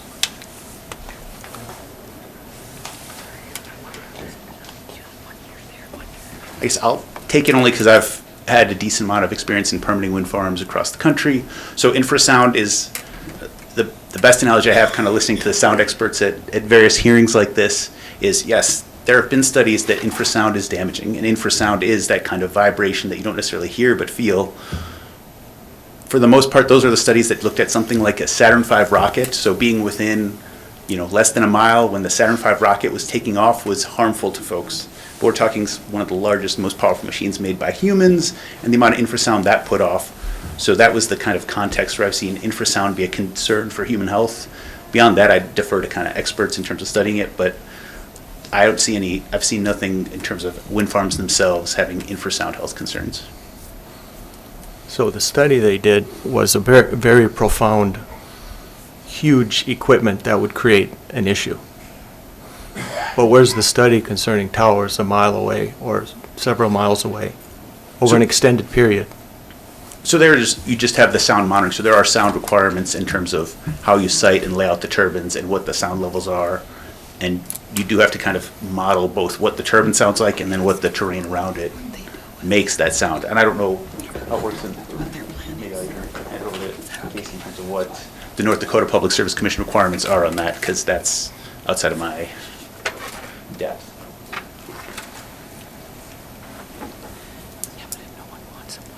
Good evening, Casey Fury, local council attorney with Crowley Fleck.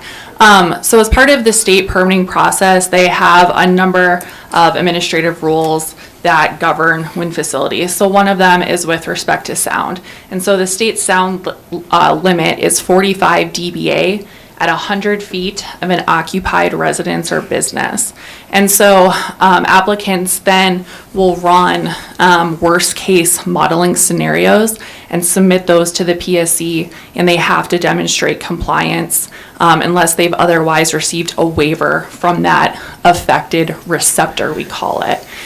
So worst case modeling is not necessarily in the rule, but that has become industry standard. So that means that, they don't take necessarily into consideration that there's maybe bushes and trees. They assume that a house, and keep me honest here, because I am not, keep in mind, I'm not a noise engineer, but my understanding is that they assume, like, for purposes of modeling, that all turbines are going at all instances, right? So even my understanding is with certain like alternates and stuff, that they run their models to produce worst case situations that are completely unlikely to ever occur in real life, just to prove up the validity of the modeling, right? So then the number that you see would be a worst case situation, and that number then has to meet the state standard. Does that make sense? That's my non-technical way of explaining it. And with respect to shadow flicker, the state does have a standard that they typically require every single applicant comply with. And so that also has to be proved up through modeling unless you've otherwise obtained a waiver from the affected receptor owner. And there's been a lot of talk about wildlife habitat, various different considerations. I have copies if anyone's interested, but the PSC has very robust siting criteria. So they've got rules that designate, exclusion areas and avoidance areas. So exclusion areas are a list of areas that you cannot site turbines. Then they've got additional areas that are considered avoidance areas. These are areas that you must avoid unless there's no reasonable alternative. And if you're curious, I'm happy to disseminate copies. It's just in the administrative code. But it's very comprehensive, and it includes things like cultural resources, wildlife habitat, various different things to otherwise reduce impacts from facilities. Can you tell me, with your expertise, being with the wind farm industry, has there ever been anyone or any legal action filed for emotional, physical, psychological issues due to this vibration that we're talking about? I'm looking for someone that's come forward and says, I'm experiencing these symptoms. I lived within a wind farm. I have never been involved in anything like that, and I'm not aware of anyone bringing forth, at least I only can speak to my personal experience, right? And in my experience, I'm not aware of any lawsuits involving those particular claims that I've been involved in. What I will say, to the extent that there are concerns from folks that, you know, have concerns with sound or shadow flicker, oftentimes what we hear from industry is that industry wants to hear those concerns. If someone believes that they're otherwise experiencing more than the designated standards, sometimes it actually can be a maintenance issue, right? And it can be as simple as that there's just something slightly off with a turbine. And so in those instances, you know, industry very much so wants to hear that feedback, because sometimes there's been instances where it's truly just making an adjustment to a maintenance issue with a tower, and that otherwise addresses some of the issues that maybe individuals will have been experiencing. Again, that, you know, others on the team can probably speak to that better than I can, because I'm not out in the field, but that's just one example.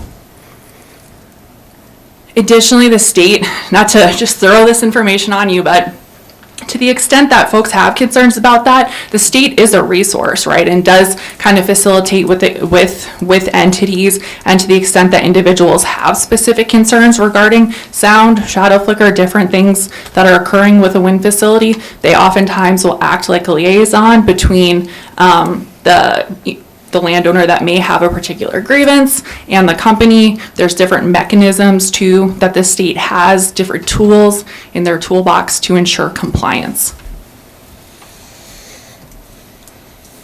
Thank you. Can I answer a question about the infrasound for you that we asked? Please.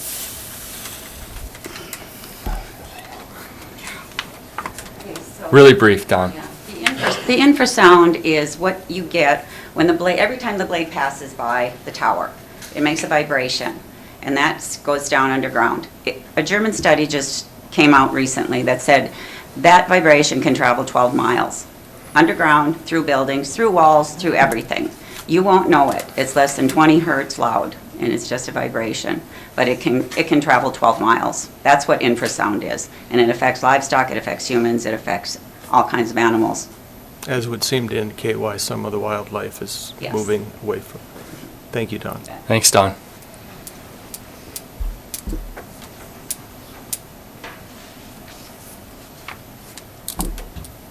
Go ahead, Jack. Yes, I have a question for the applicant as far as disposal of your blades and whatever else. When a blade goes down, or like we had a tornado go through there, through one this summer, do you have a place where you store it? Where does it go?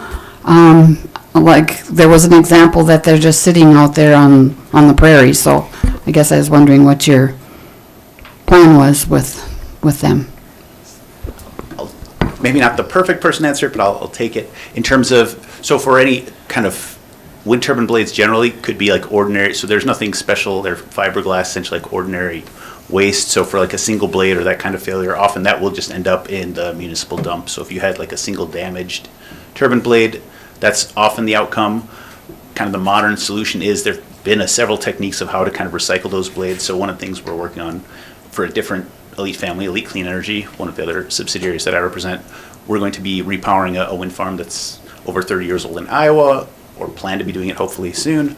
With those blades, one of the things you'll do is basically blade recycling. So there are other uses for it in terms of kind of filler into concrete, grinding that up, using it it actually naturally acts as a strengthener in the concrete, so it becomes a great symbiotic relationship. Being able to take the blades down, use them when you're pouring new concrete foundations. So that's kind of the future, kind of, I'll say, the present or the plan of where people are going now. But historically, they used to be kind of ordinary waste, so they would go into a municipal dump, and that's where it would be like, oh, you've got 2 or 3 blade failures, you'd have them there, and then maybe at some point, okay, now let's cut them up and then take them to the dump. So that's definitely what happened historically. But I think going forward, there are a lot better solutions. Does that address your question? Okay, so you just don't leave them out there to let people look at? Yeah, no, that would not be kind of, it's like any major project. If you're taking it down, it might be down there for a little bit, but it shouldn't just be left there. There have been issues all over the country where you have, just like many different operators, some are less good stewards of the land than others. I like to think that Elite and Minnesota Power tend to be a good steward, and we'd be very responsive and not leave stuff out there. But you do have bad actors where it's a lot cheaper to just leave a pile of crap, so to speak, out there, and people do that. So that's. Okay, thank you.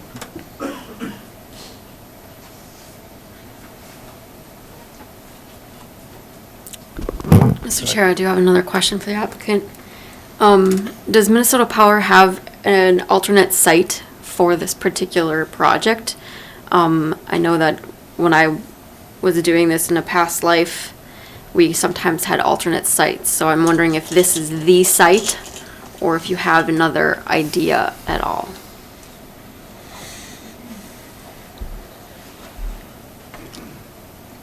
Yeah, I can answer that. No, this is the only project boundary that we have planned currently. Okay, thank you.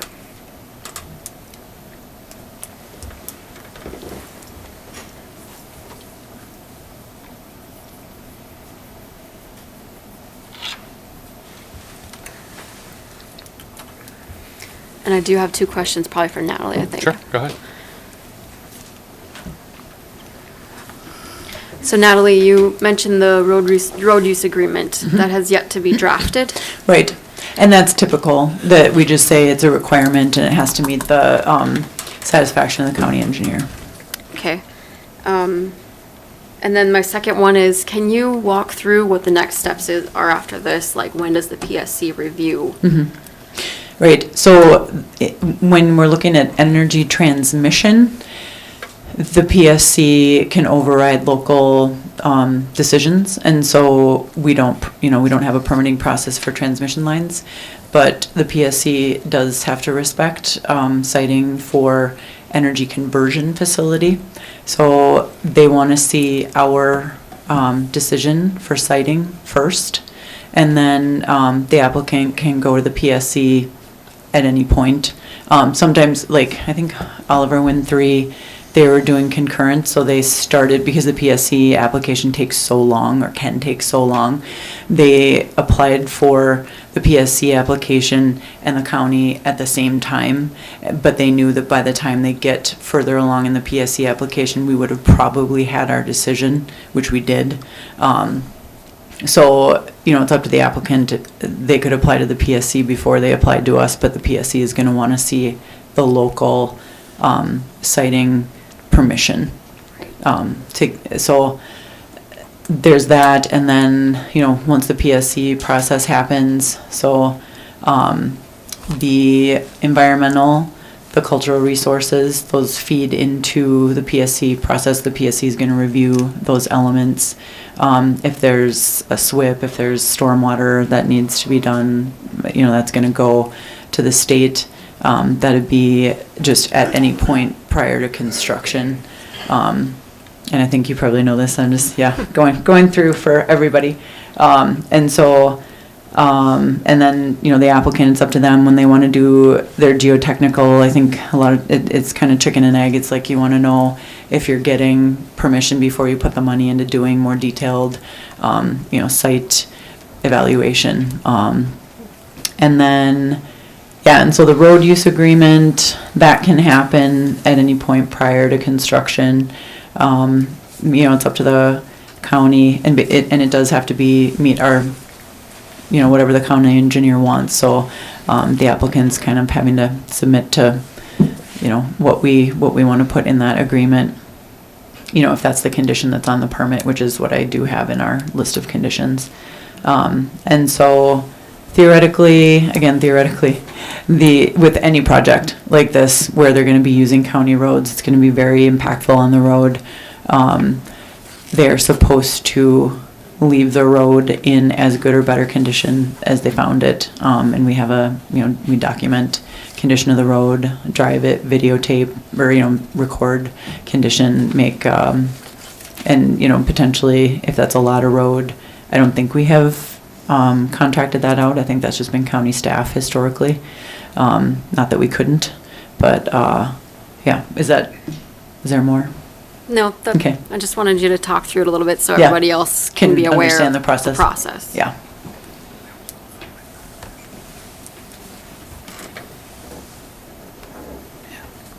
And I mean, with Oliver 3, for example, they knew that they were going to be using Highway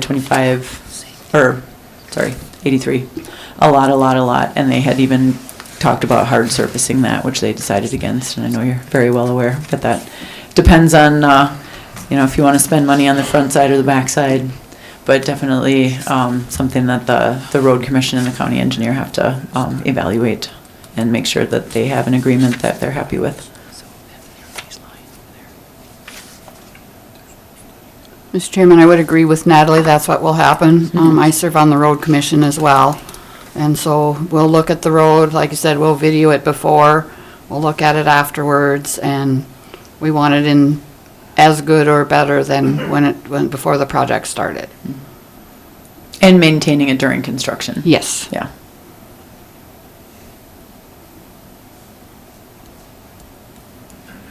And there was a question, if I may, Mr. Chairman, about roads and taxes. The road budget, we get general fund dollars. I can't quote how much goes in there, but some of the road budget comes from the general from the general fund, and so that's the way it works. It comes into the general fund, and then it's distributed to different budgets within the county, and the road budget is one of those that's pretty substantial. Mm-hmm.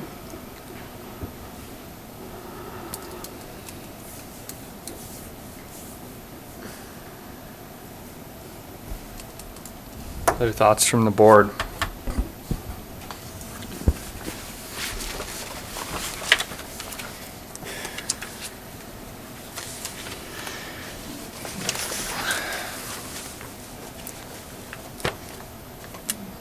So I guess I'll just note, and with all respect to the wind industry and what it is, I do have struggles with, the view shed components coming from, a long-standing ranching family in Morton County in North Dakota, and just being somebody who appreciates North Dakota for its open spaces, its wide views, its wildlife. I look at this area on this map, and it is plumb full of wind turbines at this point. And I also appreciate the perspective or the standpoint that locating them in a localized area has its benefits, right? It minimizes the footprint of that impact. But gosh, for the people that own that property and live in that area, that sucks, right? And just being cognizant of that, and the height of these towers, the view shed is impacted for so far. Not to mention a lot of these same residents have been impacted in the last year with other industrial type projects. And just from a personal standpoint, I guess I will say that as a rural resident, you move out into the country and think that you have peace and quiet, privacy, and I really struggle with this. It feels harder for us to critique or adjust these massive wind farms and industrial projects than it does for us to do something about a 3-lot subdivision. You know, and Andy, you mentioned the legislature, and I don't disagree in a lot of ways, but we are the entity that listens to the residents, right? Those aren't very public forums. It's, in my mind, a lot of that is song and dance. This is where the landowners sit in the room and express their concerns. And so it's also hard for me, aside from the applicant, and I'm sure there are some in the room, we have a room full of people, and we heard only from landowners, homeowners in opposition, nobody in favor, for various reasons. I understand that. But that's how I feel. So, Mr. Chairman, if I could, I find it interesting we hear these people talk about the health effects, and that we have people in the room that can tell us every bird species and everything that they're tracking, but there's nobody doing studies on the health effects. We're hearing things from Germany and the UK. How about funding a study here to see the long-term effects of those things? And I find it rather interesting that an industry that is trying to say we're doing the best is not looking at the people it surrounds or supporting that proof that says the infrasound doesn't affect you. It's not true. Yet you can tell me how many birds cross across a wind farm, but you can't tell me the effects of someone who could be living next to this for potentially 35 years. Mr. Chairman, Natalie, my question is, do we have the authority power to deny, a wind farm to have their project, or, and the other is, what type of restrictions, what parameters can we put on? Let's say the homeowners want everything to be within X number of feet or miles. Do we have the power to say, okay, it's got to be a 3-mile between a residence and a tower? Do we have those powers or authorities? So we can't make a regulation that in its application would make it impossible for the project to locate here. I know with the DAC facility, we looked at, we did a buffer around all the residence points that we had in the system. And if you get out to 1.5 miles, you pretty much had nowhere that in Morton County that you could even put a DAC facility. So if we did 3 miles from between a residence and a turbine, you would regulate away the possibility of having wind turbines in Morton County. So, which would be illegal for us to do. So we have to have regulations that make it possible, but, still within reason. I know, so the only way you would get around that is if you did it at a state level, and I know in the legislature, I think it was back in 2017, they looked at that. Some people were saying it should be 10 miles. If you looked at it holistically by the state as opposed to just a smaller jurisdiction that might be a township or a county, then at least in the state you could have the ability to have them locate if you had bigger setbacks. But within Morton County, if we said 3 miles, you wouldn't be able to have any wind turbines in the county. And again, we can't do that. So the county absolutely does have the ability to say this is not the correct location for this project. I know Burley, Stark, they've denied wind projects, I think based on landowner feedback. So, we certainly, this board can make that recommendation to county commission. I think it might make sense.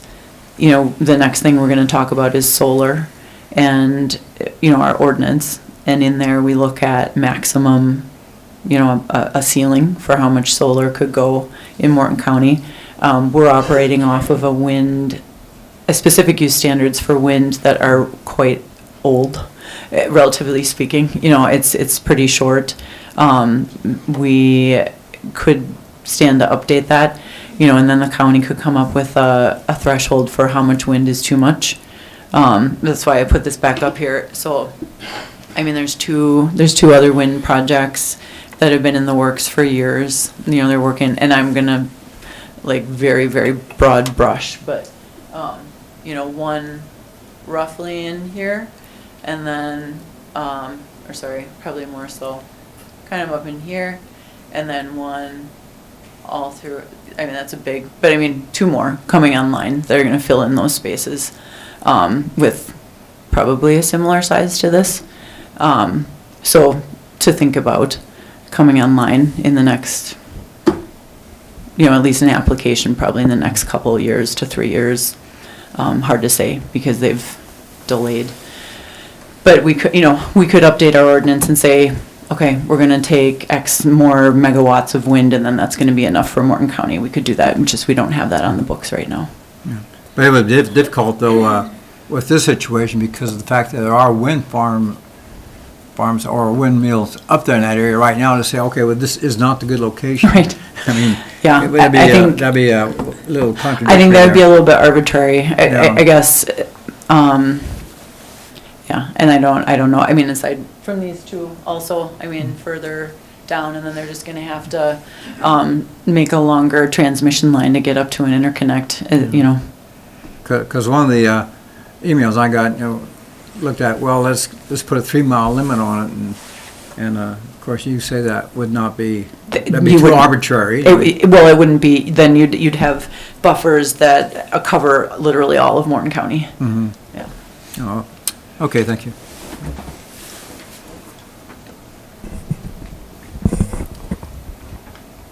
Other comments from the board?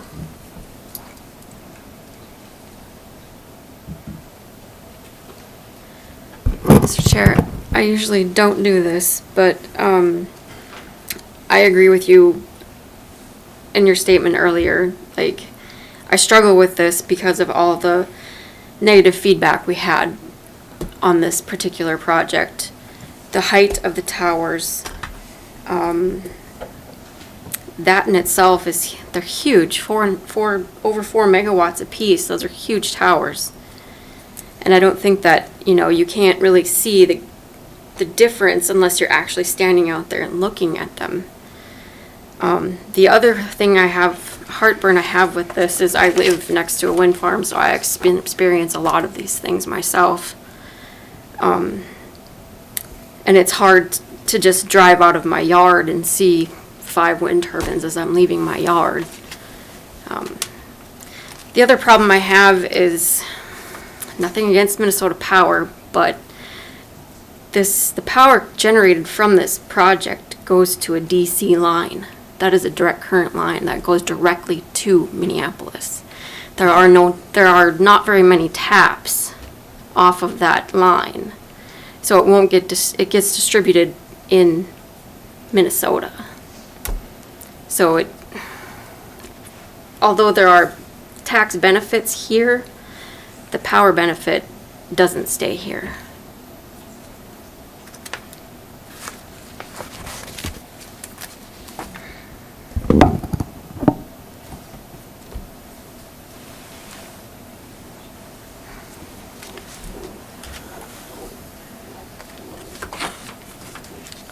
Natalie, maybe the one more thing I will add. You mentioned the comprehensive plan. It's been quite a while since we developed that, but I was part of that. And you mentioned goal number 1, which was essentially preserving farming and ranch lands, essentially for future generations. You didn't mention goal number 2, which I think it's goal number 2, something like preserving the rural character of Morton County. Yeah. And, you know, maybe at the time that we developed those, our focus was more on Corridors. subdivisions, corridors, Yeah. things like that. Yep. But at that time, we didn't have maps like this plastered full of wind turbines and potential wind turbines. We didn't have data centers. Yep. We didn't have carbon capture. Yeah. I think those things still very well fit within the mindset and the intent of those goals. Mm-hmm. And so again, I do look at this area, and I think we have to question, are we preserving ranching and farming for future generations and the rural character of Morton County when we put 200, 300 wind turbines that are 600 feet tall, right, 500 feet tall, whatever it is. And again, with all respect to the differing interests, parties, I struggle with that.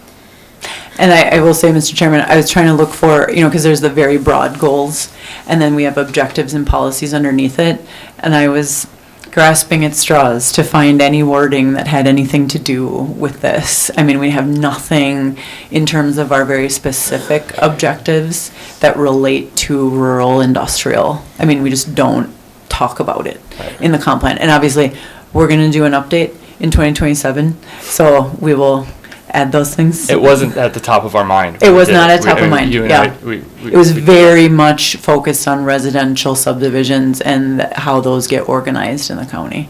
Absolutely. Yeah. But I do worry, just think of the things that most of us that live in Morton County, farming, ranching community, those things that we appreciate that keep that community lively. Does that maintain in future generations when these are the viewscapes, right? That you don't have those dark night skies, the large views, the big blue skies, right? And I have concern about that. Yeah, and I think it's up to, I mean, that's why we don't have just a robot that churns out decisions, for planning and zoning. I mean, this is really the board that weighs community character, makes those sort of value judgments, and to interpret goals of the comp plan, how you think is proper to interpret them, and then, make that recommendation to county commission.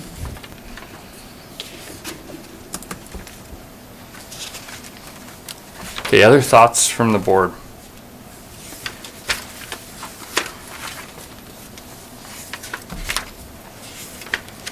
Or is anybody ready to make a motion? I have a question, Yeah, go ahead. Chairman. Is there anything in the comprehensive plan that, Mike, can you speak into the, is there anything in the comprehensive plan that states, based on the meeting and the environment that happened and all of the negative or positive feedback, we made a decision based on that? You mean in the record for this meeting, like what our basis should be? Is that what you're saying? If we voted to approve it Mm-hmm. based on all of the feedback we heard, or we vote against it because of all the negative input we got, is there something in our plan that allows us to use that As a basis. as a basis? So I provided what I could gather from the plan, and I can read it again. That future land use, those 3 criteria that we use to evaluate, and I can read them again. But yeah, generally you want to have a reason. So we have a number of policies related to the future land use plan, and the one that applies in this case is 1.5. So, and I'm reading this, I'll just read it exactly as it is in the plan. So, in evaluating special use permit applications for land that has an agricultural future land use priority designation, which is almost this entire area, the following evaluation criteria should be applied.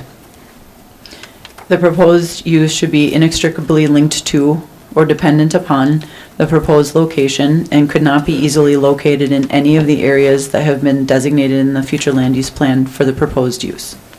2, there should be adequate infrastructure and services in place to serve the proposed use.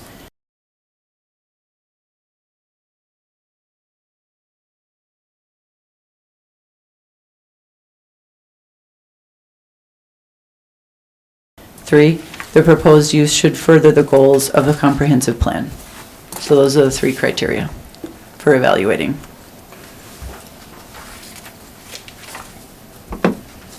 Which I can appreciate is still not incredibly helpful for these.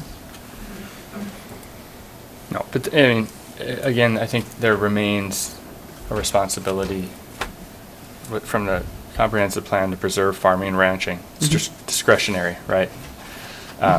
There's a lot of subjectivity in what that means. Same with rural character. The commission, probably more than this board, always has responsibility for life safety of the residents, and all of these boards have a responsibility to, I think, just broad stroke look out for the residents of the county, right? And I'm also- not saying, I mean, I know that's all very subjective, right? But like you said, there is a reason that we have these meetings. Mhm. If it's just checking boxes out of land use code, then we could forego Right. public comment And period and all yep. of this. And I think too, I guess I would advise, this is the committee, you can make what recommendation you want to the county commission, and I think this recommendation should probably focus on, quality of life, zoning, those things. I guess I might leave the economic piece of it more so to the county commission. Because they have more factors to evaluate, I think, than this board does. So. Mr. Chairman, Natalie, if we would make a motion and decide to deny, what recourse then does the Minnesota Energy Group have? They still could go to the county commission, right? So this board is a recommending body. Right. So you make your recommendation to the county commission and they make their own decision. It's not a decision. It's not a formal, government action until the county commission makes a decision. Mhm. And so then any applicant that is aggrieved by a decision of the county commission has an, period of time for appeals, or, once appealed, if the county upholds that decision, then if they feel like, I guess they have legal remedies if Right. they feel that they want to use those. Okay.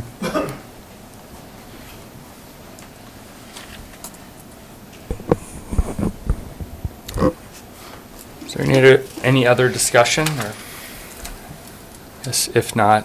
Well, it also, Mr. Chairman, it can be sent back here as well. The commission can, if we think that there's something that this board missed. So the reason to send it back would be if there was not enough information that was presented at this meeting to have a basis to make a decision.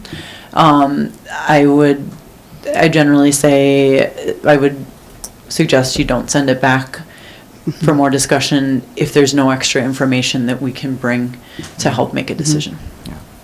Mr. Chairman, and for the motion, we understand that the motion to simply deny would not be sufficient. We would need a motion that would be in line with explaining or providing some kind of substance to the motion being made, correct? You definitely want a basis for your reasoning. That is more important for the county commission to do, because that's the decision that gets, that's the official decision. With this board, definitely you should have reasons for the motion, but it's more important that the county commission does when they make their decision. Okay.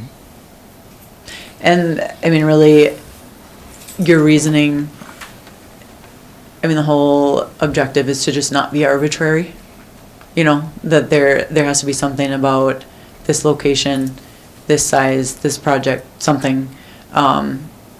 It can be quality of life factors, health and safety. It just can't, it can't just be, well, we decided. We're just not gonna recommend approval. There should be reasons in the motion. Okay. Well, then I'll make a motion to deny based upon the testimony of the number of people who reside within these particular areas.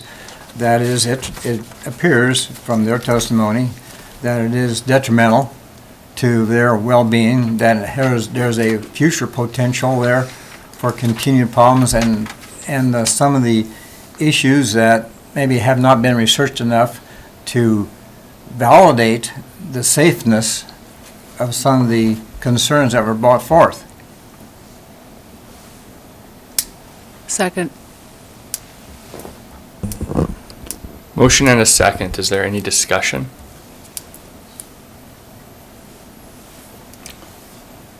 Mr. Chairman, those reasons are going to be arbitrary and capricious and will never withstand a court challenge.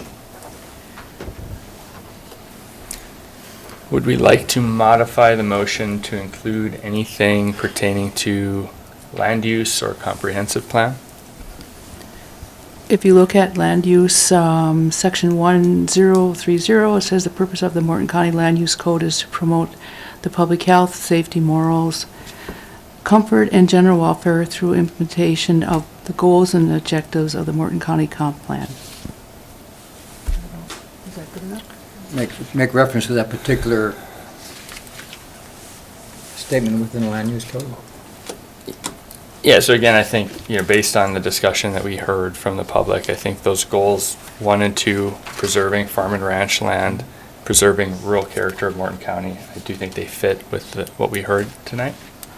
Can't say whether or not that's what we want to add, or if it makes sense to do so at all. Well, would we have to withdraw the motion in a second and restate? Or they can amend it. You can amend either way, if we want. I guess the health, safety, morals, and welfare, that is federal language, which applies everywhere. I mean, I guess I wouldn't quote that part because that isn't a basis. I mean, you saying that you're concerned about things that people have brought up and there isn't enough evidence to support or, to say that this is safe. I mean, that is a reason. I think calling on the other parts of the code, the goals, rural character and so forth, you can add that in. Andy's our parliamentarian. I think you can amend it as long as the seconder agrees with the amendment. So then I would amend the motion to include the section, what's the section number? Goals 1 and 2, or maybe I'm wrong. Do we want comprehensive plan, or is right? Goals 1 and 2 of the To comprehensive include goals plan? 1 and 2 of the comprehensive plan that deals with the land use or welfare thereof. So those deal with preserving their ranching and farming and rural character. Right. Yeah.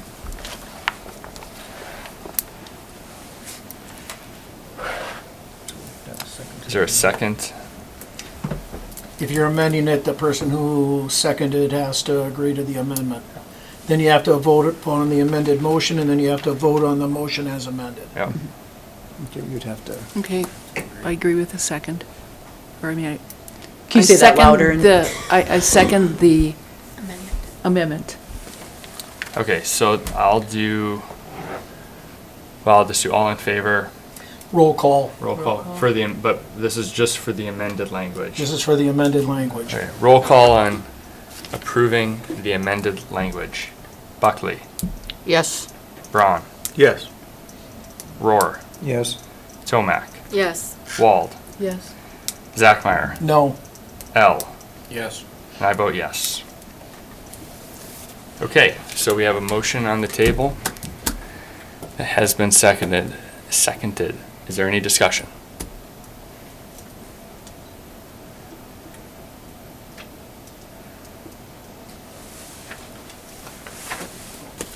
Okay, I'll do roll call. Just a reminder, a yes is a vote to deny. So, Rohr. Yes. Tomac. Yes. Wald. Yes. Zachmeyer. No. L. Yes. Buckley. No. Braun. Yes. And I vote yes. Motion carries.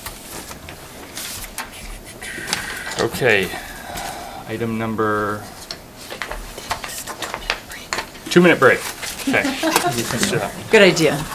Yeah, we do have an agenda. See what else We still have land use So code. on the decision, you gotta be basing on the rules. If you're gonna base it on the comprehensive plan, you gotta make it better than that. It's a very weak argument. And if that's gonna be the case, then there'll be never any industrial or commercial development. We have fulfilled everything of the rules. Oh, we haven't Nobody has brought done forward anything that says that the rules. okay. I thought, okay, I see. Yeah, solar energy, that's one. Yeah, well, that's not too much. That's Yeah, this can be overridden by the county or county commission or the PSC.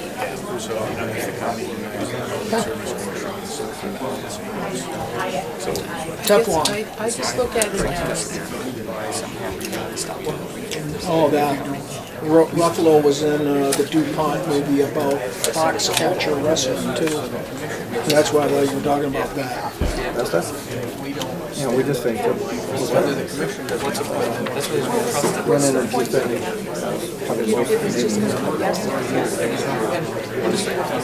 We just have one small item on the agenda here yet. Take a few minutes break. They'll cite it and they'll give Yeah, a but look for the permit, and it doesn't matter where the property's going. Because I go to court to get it. But I'm not, I won't be going to, I won't be going to. And this is a loser.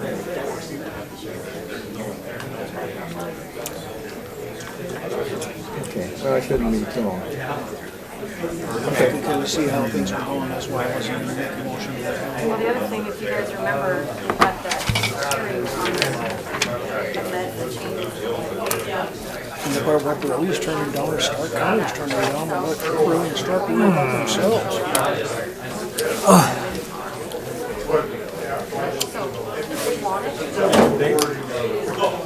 I hate being the bad guy all the goddamn time.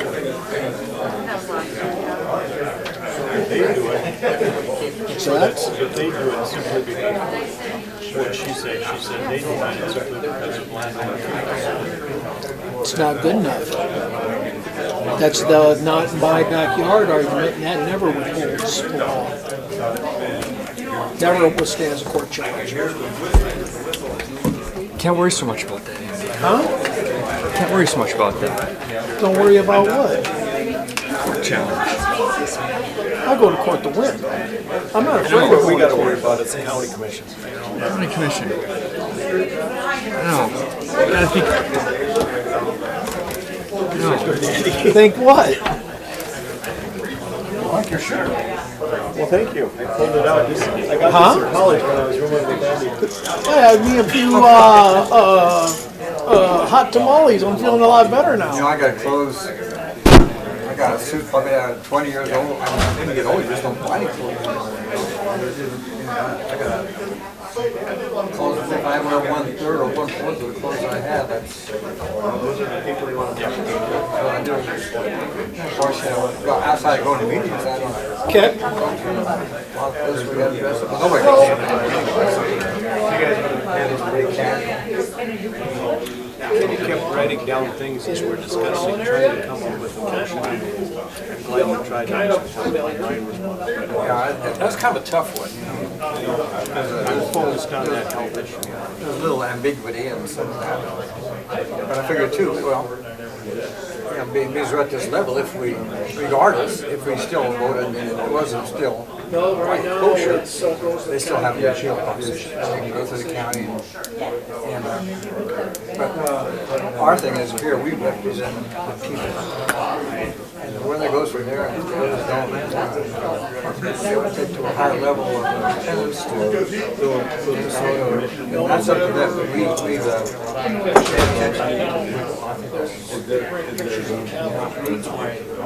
Majority of us agree. Those are ridiculous. I'm gonna have just one.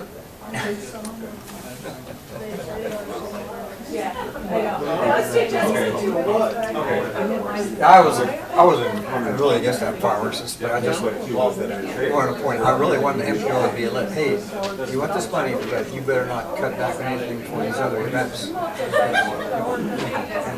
One thing they better not come to us is have this New Year's Eve. They would have to put a big fireworks display on New Year's Eve. If they want to do that, don't use any city money, and I hope the commissioners don't go home with that one. I agree.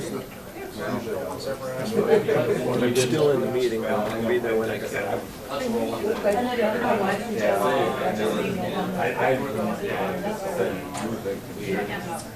All right, Dennis, let's start. I don't want to be here all night. I was supposed to meet my family for supper.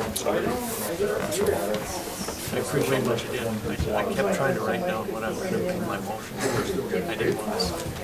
Thanks, Mike. I know, we got like variety back here I thought maybe now. they're a little on the hot side, but they're not. Pretty good.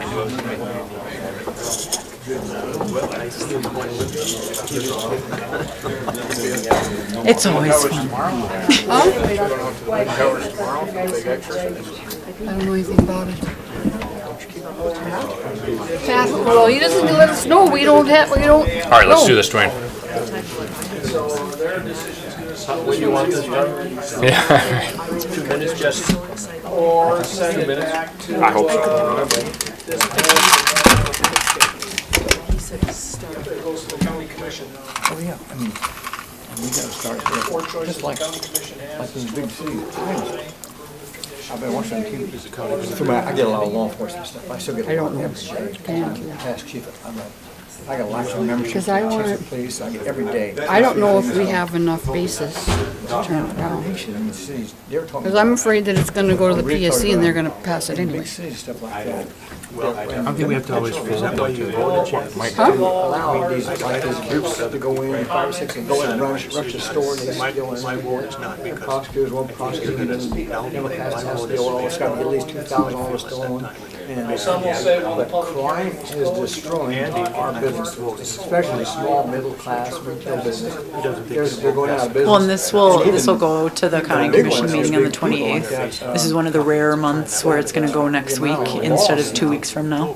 So the county commission is gonna, the county commission meeting will be the 28th of October. That's at 5:30 in the Don't same do anything place. to them. But the Don't legislative want to get outlaw, sued. yes, you know, And they walk around. very and pro you don't energy, right? get Right. arrested. If we open the door to And that, one place, the whole county's gonna be wind turbines, they data passed all centers, that, all these carbon gangs capture are going to facilities. steal. They increased the penalties. Yeah, and it's just, I mean, it's not the place In that area. I want my I mean, they're grandkids politicians.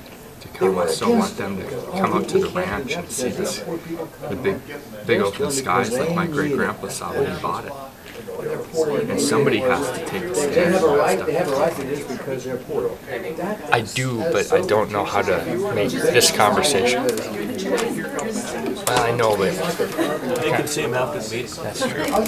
I know, she was blind and had to come up to Andy and just trying to give him about 5 minutes. Okay. Okay. She got the time, there's Jeff. Okay. Andy, let's reconvene. There's so many signs that you should read more. I'm gonna need supper sometime tonight, Andy. I get it. More than hot tamales. I get so sick of listening to Remember, lies bring your anymore. snacks. Excuse me, ma'am? You're not sure what to believe in some things. You're doing all right. You're good. We just have to reconvene. Sorry. Even my wife tells me I'm hard of hearing. I'm not. All right, go ahead, Natalie. Okay, so next item is the second look at 5-400 solar energy conversion facility. So we did have a small but mighty subcommittee meeting on this, and thank you to Commissioner L., Commissioner Buckley, Commissioner Rohr, and Dawn for attending. Wait, we had a subcommittee meeting? Dawn wasn't officially on the subcommittee, but we thank her for attending. No, he didn't have to be. Did we Sorry. get invitations to that? Well, it wasn't an invitation, it was, I sent out the I mean, it's link. fantastic that you had a subcommittee meeting and I didn't have to. You didn't have to be there. And Maria didn't either. So happy about Although that. I have to give props to Maria, she said she would participate if no one else would, so thank you. But it was not required. So I have underlined in the draft the things that changed since last time. And on page 1, or subsection B, and then looking at the percents, for prime land and maximum prime land use. Essentially, if you back into those numbers, it would be that we're anticipating a maximum of like 1,500 megawatts total in the county, assuming that each project used 5% of prime agricultural land, and then taking our total acres of prime land. So, that's where those numbers came from. And for now, I think the subcommittee at least thought, okay, it's a good starting point. We can change it later, but sound like a good place to start. I I tried to get a hold of somebody, as we all know, the federal government is closed. Still, shut down. And so I talked to a retired NRCS person, and they said that we don't have a lot of prime agricultural land in Morton County. By prime, it means that the index is like 95 to 100, you know, because it's based on soil productivity. And so we had the number 52 on there, but then we want those soils to support some growth underneath them to grow plants that are going to be able to sustain life. And I'm concerned, as from my former job, is that a 52 soil productivity is not going to support good plant growth. And I mean by good plants, I mean not noxious weeds. Not noxious weeds. You know, weeds will probably grow anywhere, but we want to put some grass there. We might want to put some pollinator crops there. So using that 52 number is probably not the right number, and I can't get a better one right now. So, but by backing it in, like Natalie has said, I think that will work. I mean, the other way we could do it is say you can have more coverage percent of prime land, but then take that percent of total acres way down. So that, it's, you know, so that you would still only get to somewhere around 1,500 megawatts. Potentially, we can do that if you think, okay, we need better land to grow stuff, but then we don't want to take over, you know, a bunch of prime land with solar. So then we could change that in part B, or well, B1B, and then make it, instead of 0.1, it'd be some other 0.000 something. We could do it that way.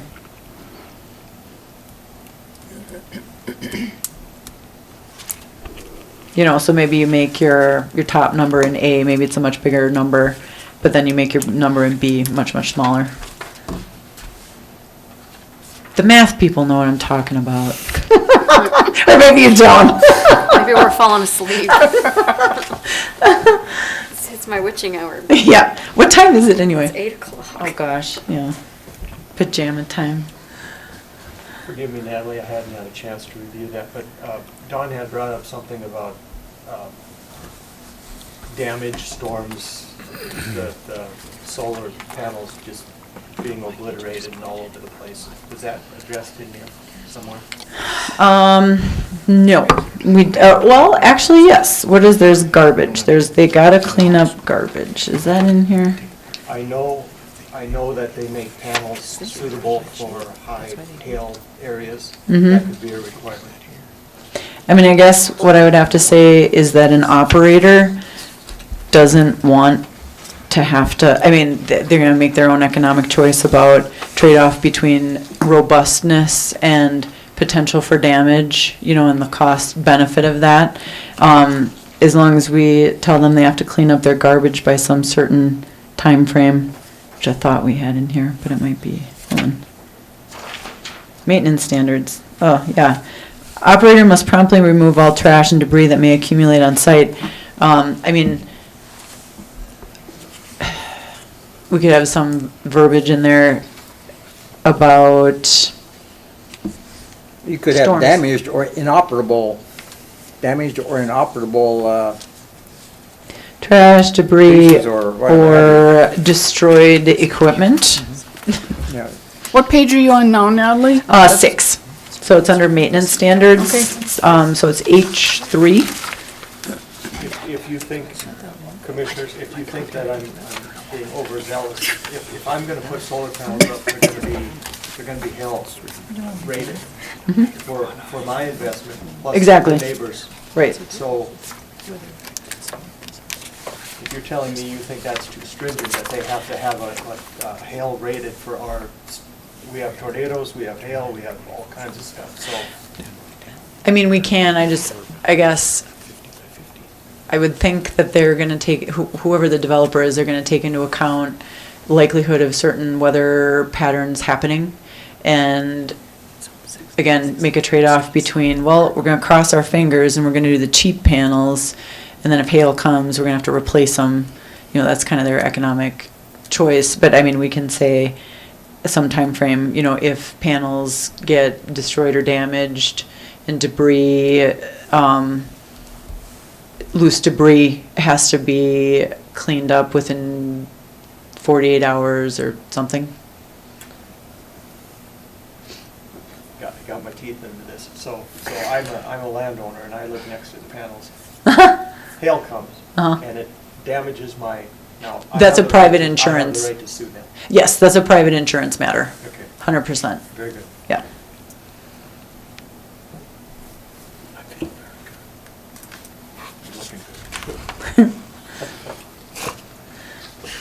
Okay, so, let's see, going back to, okay, so the next underline, starting from the beginning, the next underline was on page 6, but further up. So noise standards, G2, it seemed like overkill to have a solar producer do an entire noise study, you know, different than fans and gas power plant and so forth. Your noise producing elements are going to be your transformers, right? You know, so kind of going with that state standard that 45 decibels at the property boundary between participating and non-participating, that's the threshold, and you leave it on the developer, you must mitigate to that amount.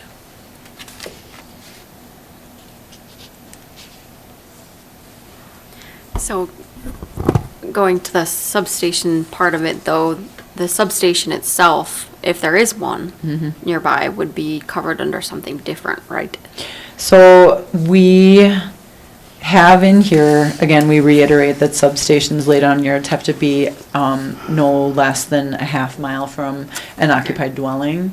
But we do have a separate category for substations, but we have no details in the code at this moment about our standards for substations. Specifically, like Right, noise. right.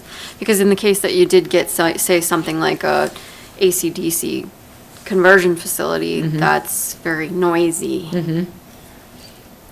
Yeah. So that's what I think about, like, with that high voltage DC line that they were just talking about tapping into. If they had to have a converter, those converters are really noisy. And I guess I'm wondering where that would happen, because basically, and again, you can tell me if you have knowledge in this. You know, you're collecting energy from all your panels, and then you're converting it so it can actually go on a line to get to the grid. But in all likelihood, that grid conversion isn't happening on site. It might not be, like in their case, it was happening at Dakota, right next door. Right. Yeah. So I think. But what we talked about, Natalie, is that we don't require more Grand Sioux to do any noise, anything. Nothing. And so how can we expect these guys to do it when we don't say more Grand Sioux or MDU? Has to. Right. I think, yeah, thank you for the Yeah. reminder. That was Yes. the conclusion we had come to. That's why we came up with that.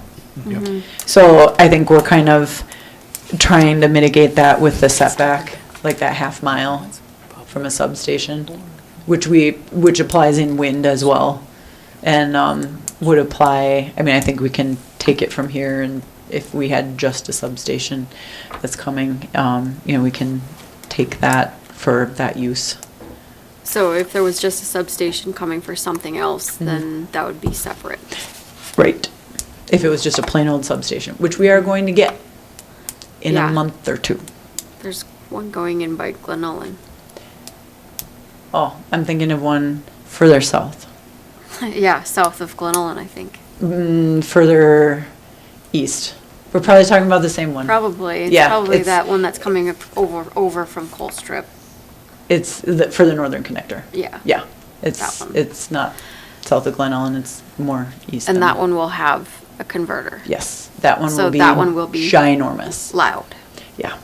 And we're going to evaluate that one based on all of the they're going to have I just met with them this morning, very detailed narrative, good site plans, and we're gonna evaluate the whole thing based on its merits and the location and all that, and we're just gonna have to have, you know, conditions.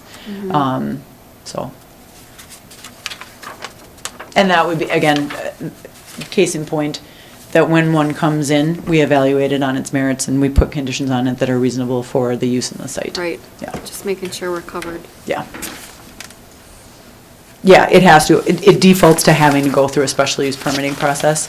So if it's part of solar, we can put conditions on it and say, because it's this size, or because you put it in this place on the property, you know, we do require a site plan. So it's like, okay, why are you putting this right on the property boundary instead of like in the middle where it would be further away? Right. You know, and so Yeah. because we're going through a special use permitting process, we can evaluate that. Because again, I think it's just tough, you know, if we don't require that for More Grand Sioux or anybody else, I just, yeah. And now that makes me think, like, I don't know if it's just because we haven't had one in forever, like we haven't had like a More Grand Sioux or anyone do a new substation in Morton County, or if it's just because they're exempt and they don't have to go through zoning. By That's some the one state. that's up north on 140, that's not that old. But I we mean, never since went through it. 2015, I I mean, don't know since when I've they been put here, that one I've been here in. since Ooh, that's been 2015. there- That's been there longer than that. Has it? Yeah. Okay. Now I'm gonna have to check, because now I'm curious if they even have to go through. Generally, if it's attached to a transmission line, I don't think they have to. Right, because it's like transmission as opposed to, They're all but I mean, it's transmission. energy conversion. I think in the case of your AC/DC substation. They call it transmission. Is it part of transmission? Dennis or is says it a that we're conversion? getting off Sorry. topic. Okay. We can, When it- we when can it's- debate this later, When it's Deanna. after 8 and we get off Yeah. topic, I know Okay, it comes thank from you. Dennis. Thank you. Sorry. Okay. But I So know that's the we'll cover newest it. one. Basically, we'll cover it one way or the other. Yep. Good enough putting for a now. bug That's in what, your that's ear. what we talked about though. Okay. Was the deal about the, So next, moving on to page 8, public safety standards, 6, fire break should be 20 feet wide.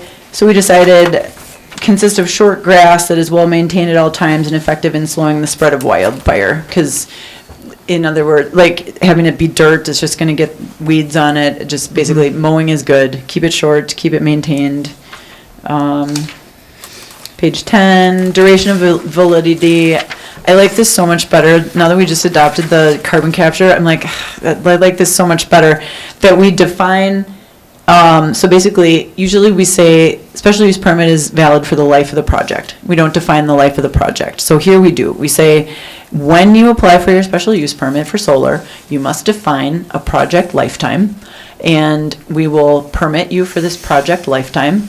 And then when that project lifetime is over, you can renew, or we go into reclamation phase. And, you know, that can be a discussion between applicant and the county as far as, is it 20 years, is it 30 years? Go ahead and have a discussion, but define it, and then we have a time frame for this permit to expire. So, I thought that was a great idea. I can't remember whose idea that was. Either of you can take credit, or Dennis can take credit. oh, I think that was Dwayne. We both kind of talked about it. Yeah. So then page 11, You got again. the bottom one, the one on page 10, Natalie. Oh, This thank one? you. Yep. So again, related, as far as reclamation, so that when the end of the permit period is reached, and if the county has not already received a complete application for renewal of the permit, that's our trigger to be able to go, to cause the permittee to start the reclamation process. And then on page 11.1, again, county is authorized to request release of the bond within 60 days of the termination of the permit. So again, we tie it back to, here's the end of the permit, and we can start reclamation efforts. I was just saying, my goal on that when we were discussing it was that tonight we heard 35 years for these towers, but then if they decide they can keep the tower and change the head and say, well, it's gonna go another 35 years, at 35 years, they have to come back and tell us what's going on. And we can make those decisions on what's changed. Is it a good time to relook at our plan, or is it okay for them to continue for the next 30 years? But this way, there's something where they're coming back, A reapplying. break. Yep. Yep. I like Yeah, and I that. mean, industry standards can have changed, we can have updated our standards, and then they have to abide by new standards, in that time. Yep. Okay, so that was it, that was all the updates, so if you like it, we can send it to county commission next week, if you don't like it, we can keep changing it. We have to have a hearing. So I'll go ahead and open the public hearing on the solar ordinance. Given the large crowd, I'm going to limit speaking time to.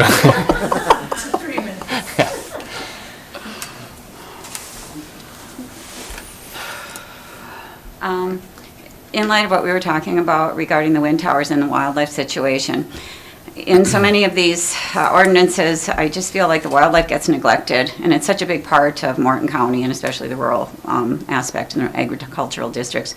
And the biological resources survey, it's always like a pre-inventory of what's there, but in a lot of these, and I think I mentioned it at the last month's meeting, is there any way that like a migration corridor survey can be done by the natural resources or forestry or something, just if, especially like these solar panels, if this is going through a corridor where antelope travel or the birds fly, a lot of birds have been known to land on these and die. It's because they're so reflective, they're so hot.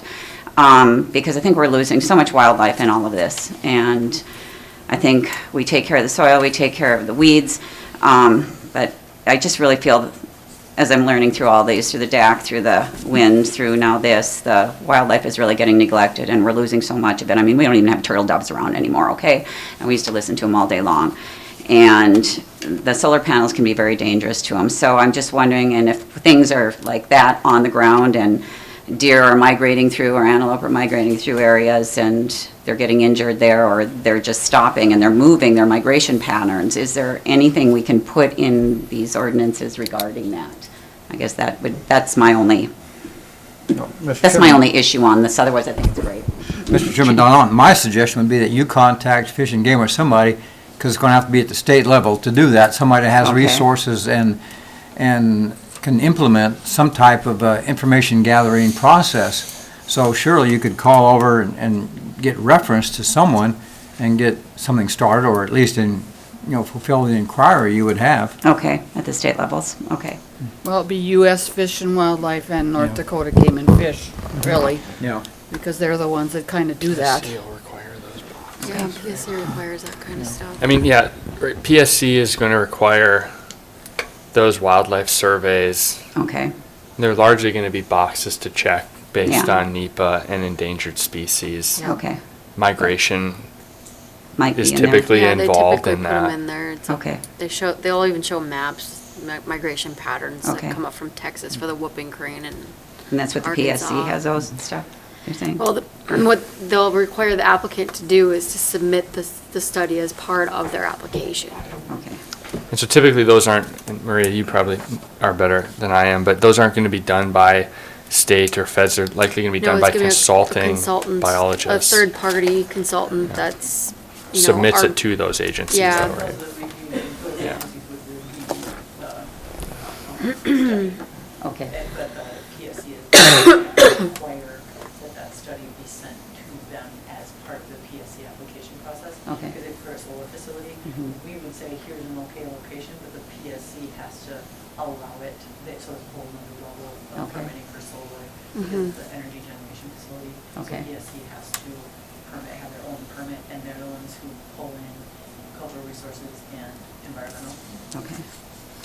And anybody can comment at those hearings, at the PSC Sure. hearings, so like if you have concerns about environmental and stuff, to go to those. Okay. When that comes through and they have them on their website. Okay. Natalie should be. Where's the chair? Okay. He's sleeping. Yeah. Hungry. We'll talk more after. Call you. Thanks, Jackie. Okay, so Where was, okay, second call for the hearing. Mary, did you want to speak at all?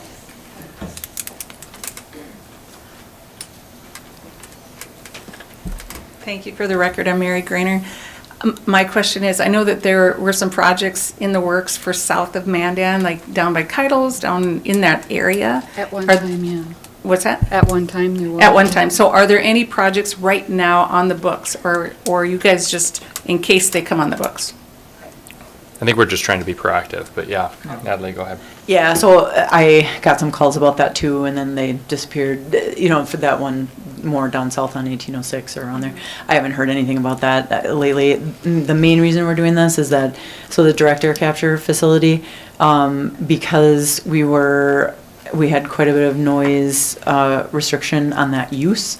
They said, well, maybe we're gonna have to use solar instead of gas, a gas plant for the noise. And so we're putting together a solar ordinance in the event that they did want to use that power source, but this would apply to any solar.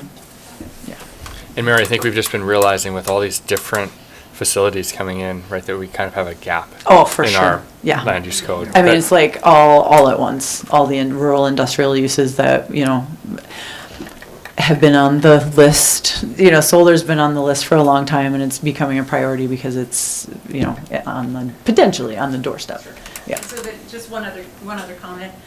So the gal that, she approached me from BNI and Elite, and she said that some of the information I had was inaccurate, and I said, this is what I have heard, correct me if I'm wrong, and nobody stood up and refuted any of the information that I provided. So I just want to put that on the record.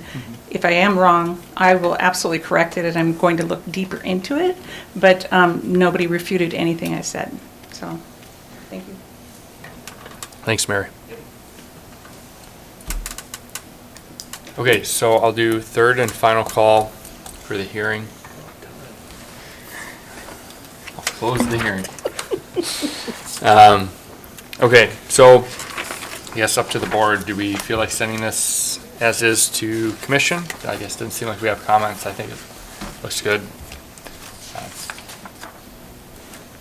Or do we want to give Natalie comments and look at it again? Do we just make a recommendation or a motion? Natalie? You don't have to say, there doesn't have to be a reason for this one. You can just say you like it and you're do recommending approval, or. Are we, Yes. instead of motion though? Yes, Formal? I would make a motion to just say that you've reviewed it and you think it's adequate and you are recommending that the county adopt it if you're, you know, sending it for adoption. And we can have a whole, maybe the government will be open by next week and we will have consulted with NRCS about route depth, and the county can, you know, talk about that.